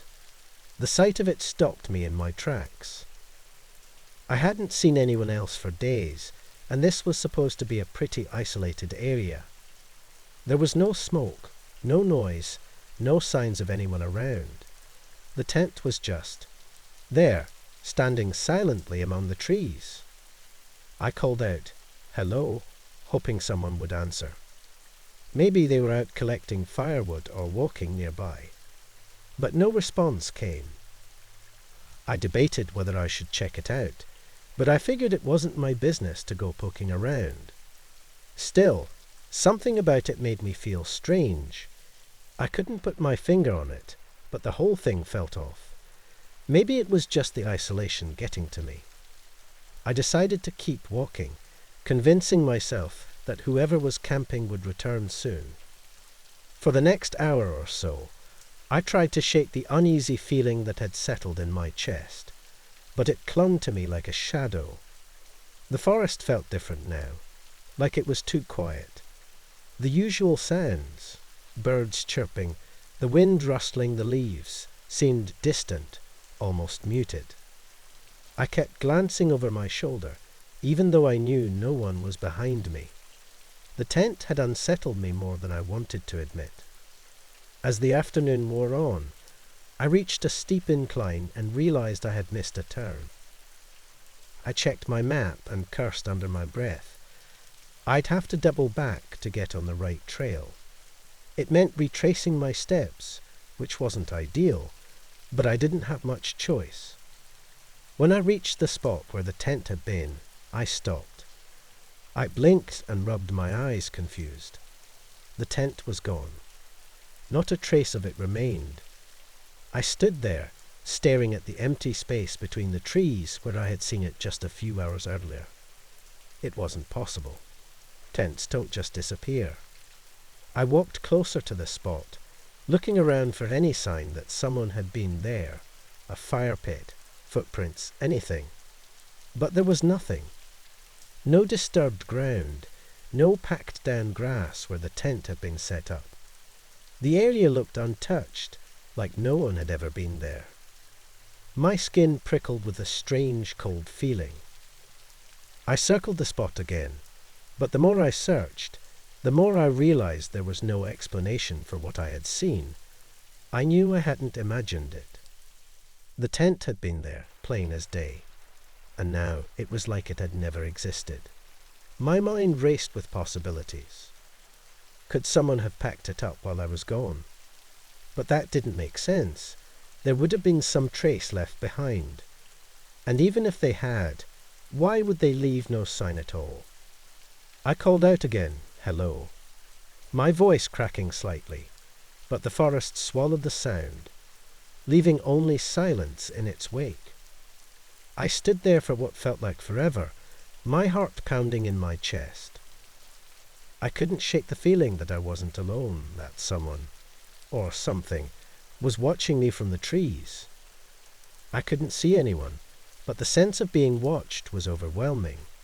Every instinct in me screamed to leave. I forced myself to keep walking, but now I was moving faster, my eyes darting to every shadow, every patch of darkness between the trees. I couldn't explain it, but I felt like I had crossed into somewhere I didn't belong. The woods around me felt wrong, like they were shifting somehow, closing in. By the time I made it back to my campsite for the night, my nerves were shot. I set up my tent quickly, checking over my shoulder the entire time, my hands trembling. I tried to tell myself it was just a weird coincidence, but deep down, I knew there was more to it. That tent, it hadn't just disappeared. It had never been there in the first place, not in any normal way. The night was long. I couldn't sleep. Every snap of a twig, every rustle of leaves had me sitting up, my heart racing. I felt exposed, like something was waiting just outside the reach of my campfire. Watching, waiting. The next morning, I packed up and left as fast as I could. I didn't care that I hadn't finished my hike. I just needed to get out of those woods. As I hurried down the trail, I couldn't help but glance back, half expecting to see that lone tent standing there again, silently watching me. But the trail was empty, just like it had been the day before, and that emptiness felt more terrifying than anything else. I never went back to that trail.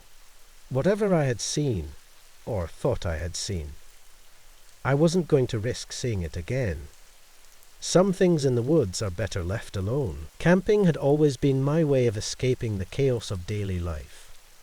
So when my friends, Tom and Lily, suggested we head out to a remote site by the lake, I was all in. We'd been camping before, but this spot was new to us. Quiet, out of the way, and supposedly untouched. Perfect. We arrived just before sunset, setting up our tents near the water. The trees surrounding the lake were dense, but the view of the water was beautiful, reflecting the fading light in shades of orange and pink. The air was cool, and everything seemed perfect. As we settled in for the evening, building a fire and unpacking our gear, we noticed a man approaching from the woods. He was older, probably in his 60s, with greying hair and a scruffy beard. He looked like he'd been out there for a while. Warm clothes, heavy boots, and a thick jacket despite the warm weather. "Evening," he said with a friendly smile, his voice gravelly. "Mind if I sit with you for a bit?" We exchanged glances, a little surprised to see anyone out here, but Tom shrugged and motioned to the fire. "Sure, pull up a log." The man sat down, staring into the flames. "Been coming to this spot for years," he said after a long pause. "Good place. Quiet. Peaceful." "Yeah, it's great," Lily replied, trying to make conversation. "We just found it. Didn't think anyone else knew about it." The man chuckled, though there was something off about the sound. "Not many do anymore. Not since the accident." I felt a chill, but not from the cold. Accident. The man nodded slowly, still staring into the fire. A camper, just like you three, came out here about 10 years ago. Young guy, loved the outdoors, but something went wrong. No one's sure what happened exactly, but they found his tent empty, his gear scattered. They searched for days, but he was never found. Lily shifted uncomfortably, her eyes darting toward the trees. What do you think happened? The man shrugged. Could have been anything out here. The woods are big, and they don't like to give up their secrets. He paused, then added, but some say he's still out here. His spirit, anyway, wandering, waiting. A thick silence fell over our group, the crackle of the fire the only sound. I tried to shake off the growing unease. The guy was probably just telling old campfire stories, trying to mess with us. You said you've been coming here for years. Tom asked, clearly trying to change the subject. The man nodded. Oh yeah, long time now. This place is special, even if most people have forgotten it. He stood up suddenly, brushing off his pants. Well, I'll leave you to your evening. Be careful though. The forest remembers things, even when people forget. Without another word, he turned and walked back into the trees, disappearing into the darkness as quickly as he'd appeared.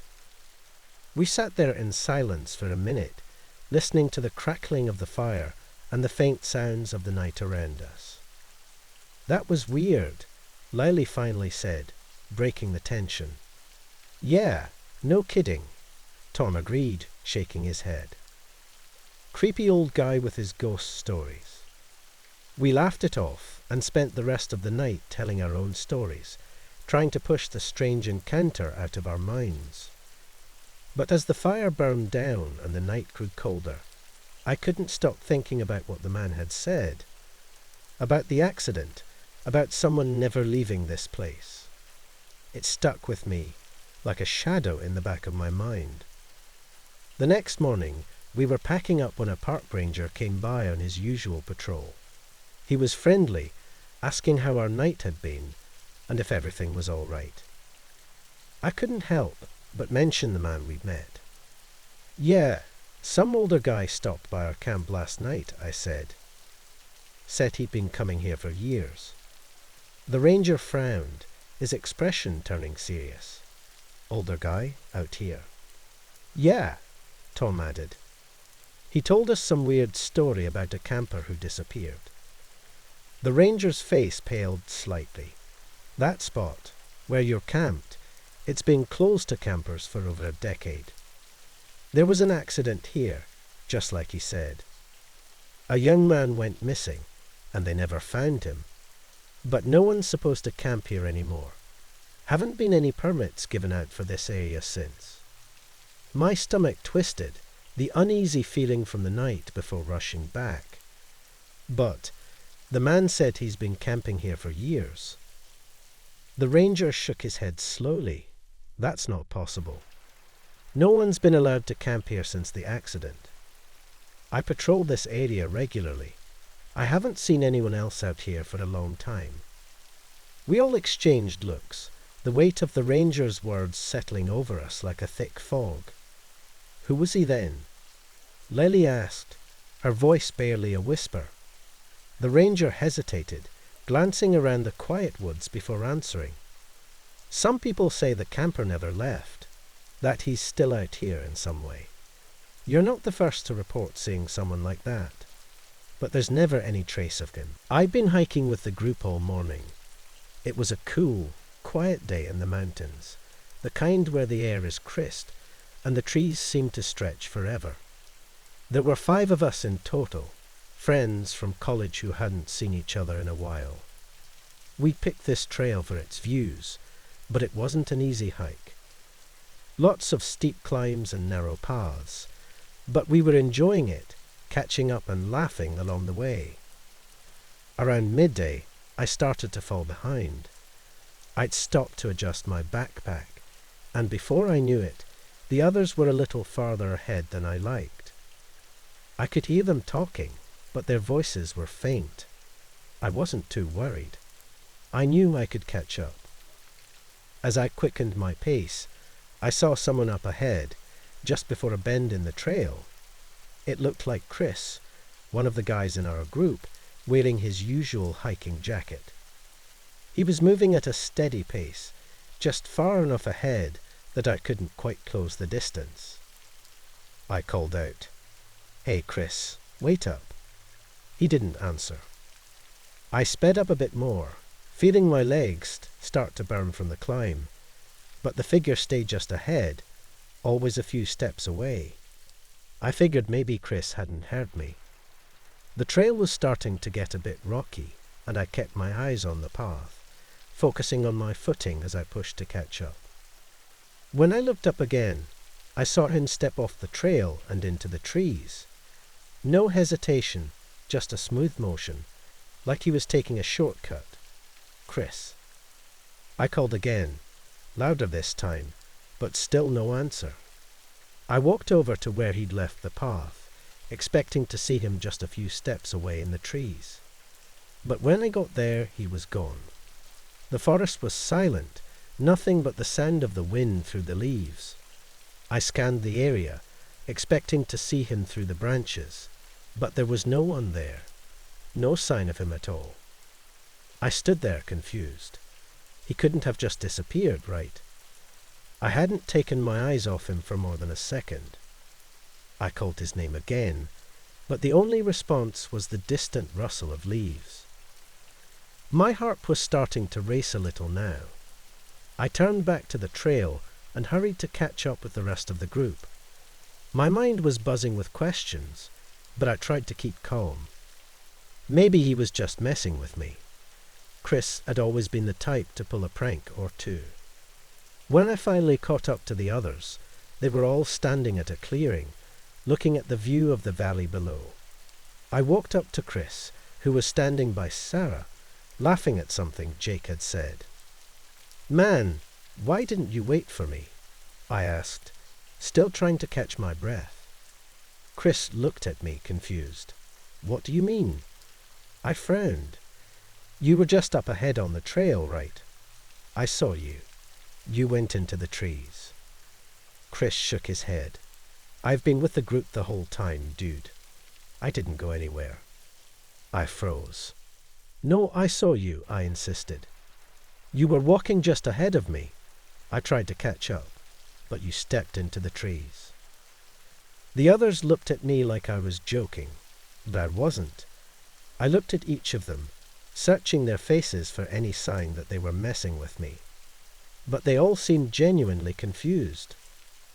"I swear I saw you," I said quietly, more to myself than to anyone else. "You were wearing your jacket, walking right in front of me." Sarah spoke up, her voice calm but serious. "We've all been here together.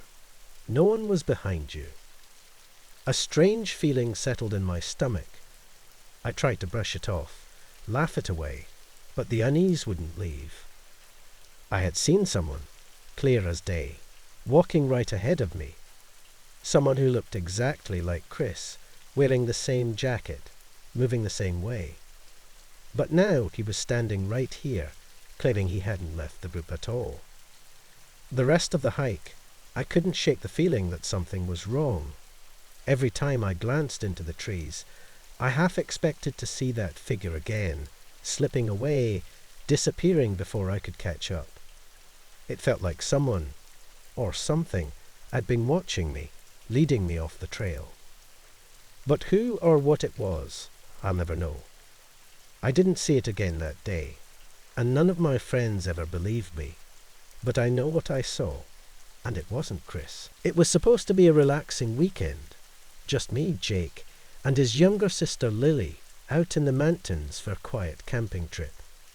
We'd been planning it for weeks, escaping the noise of everyday life to breathe in the fresh air, hike some trails, and enjoy a few nights under the stars.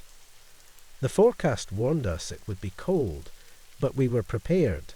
Plenty of layers, thick sleeping bags, and enough firewood to keep us warm through the night. The first day was perfect. We set up camp in a clearing surrounded by tall pines, far from any other campers. The sun started setting behind the trees, casting long shadows over the ground, and the air got crisp. The kind of cold that feels fresh at first, not bone-chilling.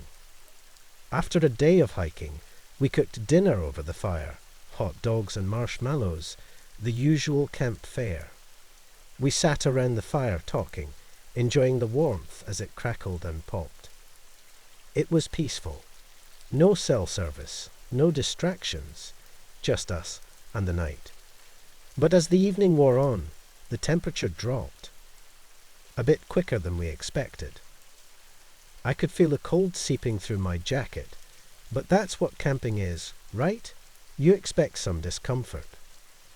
Jake tossed another log onto the fire, and we all settled in, chatting and watching the flames dance. The cold was starting to bite a little harder, so we moved closer to the fire, feeling the warmth against our faces. I remember thinking we'd be fine as long as the fire kept burning, but I had no idea what was coming. It must have been close to midnight when I felt it, this sudden change in the air. The cold, which had been creeping in, suddenly became intense. It wasn't a gradual drop in temperature. It was like the warmth was ripped away all at once. I pulled my jacket tighter and looked around. The air felt thick, almost heavy, and every breath was an effort, like the oxygen had been replaced by something. Wrong. Is it just me, or did it get a whole lot colder? Lily asked, her voice shaky. She was sitting close to the fire, rubbing her arms, trying to warm up. Jake glanced over at me, a concerned look on his face. It definitely feels colder, he replied. Really cold. I stood up to grab another log for the fire, but the flames, which had been burning strong just moments before, suddenly began to sputter. The wood shiv kept burning, but the fire was dying fast. Jake grabbed a stick and poked at it, trying to stir it back to life, but nothing worked. The flames shrank down to a weak glow, barely enough to see by. That's when I noticed the frost. It was spreading across the ground around us, like the cold was creeping up from the earth itself. I bent down, running my fingers over the frost, and they came away coated in a thin layer of ice. The strange thing was, it wasn't just forming on the ground. It was everywhere, on the tents, the trees, even on our gear. But the frost inside the tent, that's what scared me. I'd never seen frost form inside a tent before. This doesn't make any sense, I muttered, more to myself than anyone else. Jake stood up, looking around nervously. Do you think it's some kind of weather thing? Maybe a freak cold front. I shook my head. It's too fast. The temperature dropped way too quickly. It's like something's draining the heat. Sarah shivered, pulling her jacket tight. We should go in the tents, right? Maybe we can warm up in the sleeping bags. We all agreed, but when we got inside the tent, it didn't help. The air felt thick, like it was pressing down on us, and the frost kept forming along the walls, creeping closer. We huddled together, trying to stay warm, but it was useless. The cold was relentless, seeping into our skin, making it hard to breathe. I checked my watch. It was just after 2 a.m. The night was dragging, every minute stretching into an hour. Time felt strange, like we were stuck in some kind of frozen pocket where everything moved slower. My hands were numb, my toes like blocks of ice. I don't know how long we sat there, too scared to move, waiting for something to happen. It felt like the cold had a presence, something we couldn't see, but we knew it was there. And then, just as suddenly as it started, it stopped. The air around us lightened, like whatever had been pressing down on us was gone.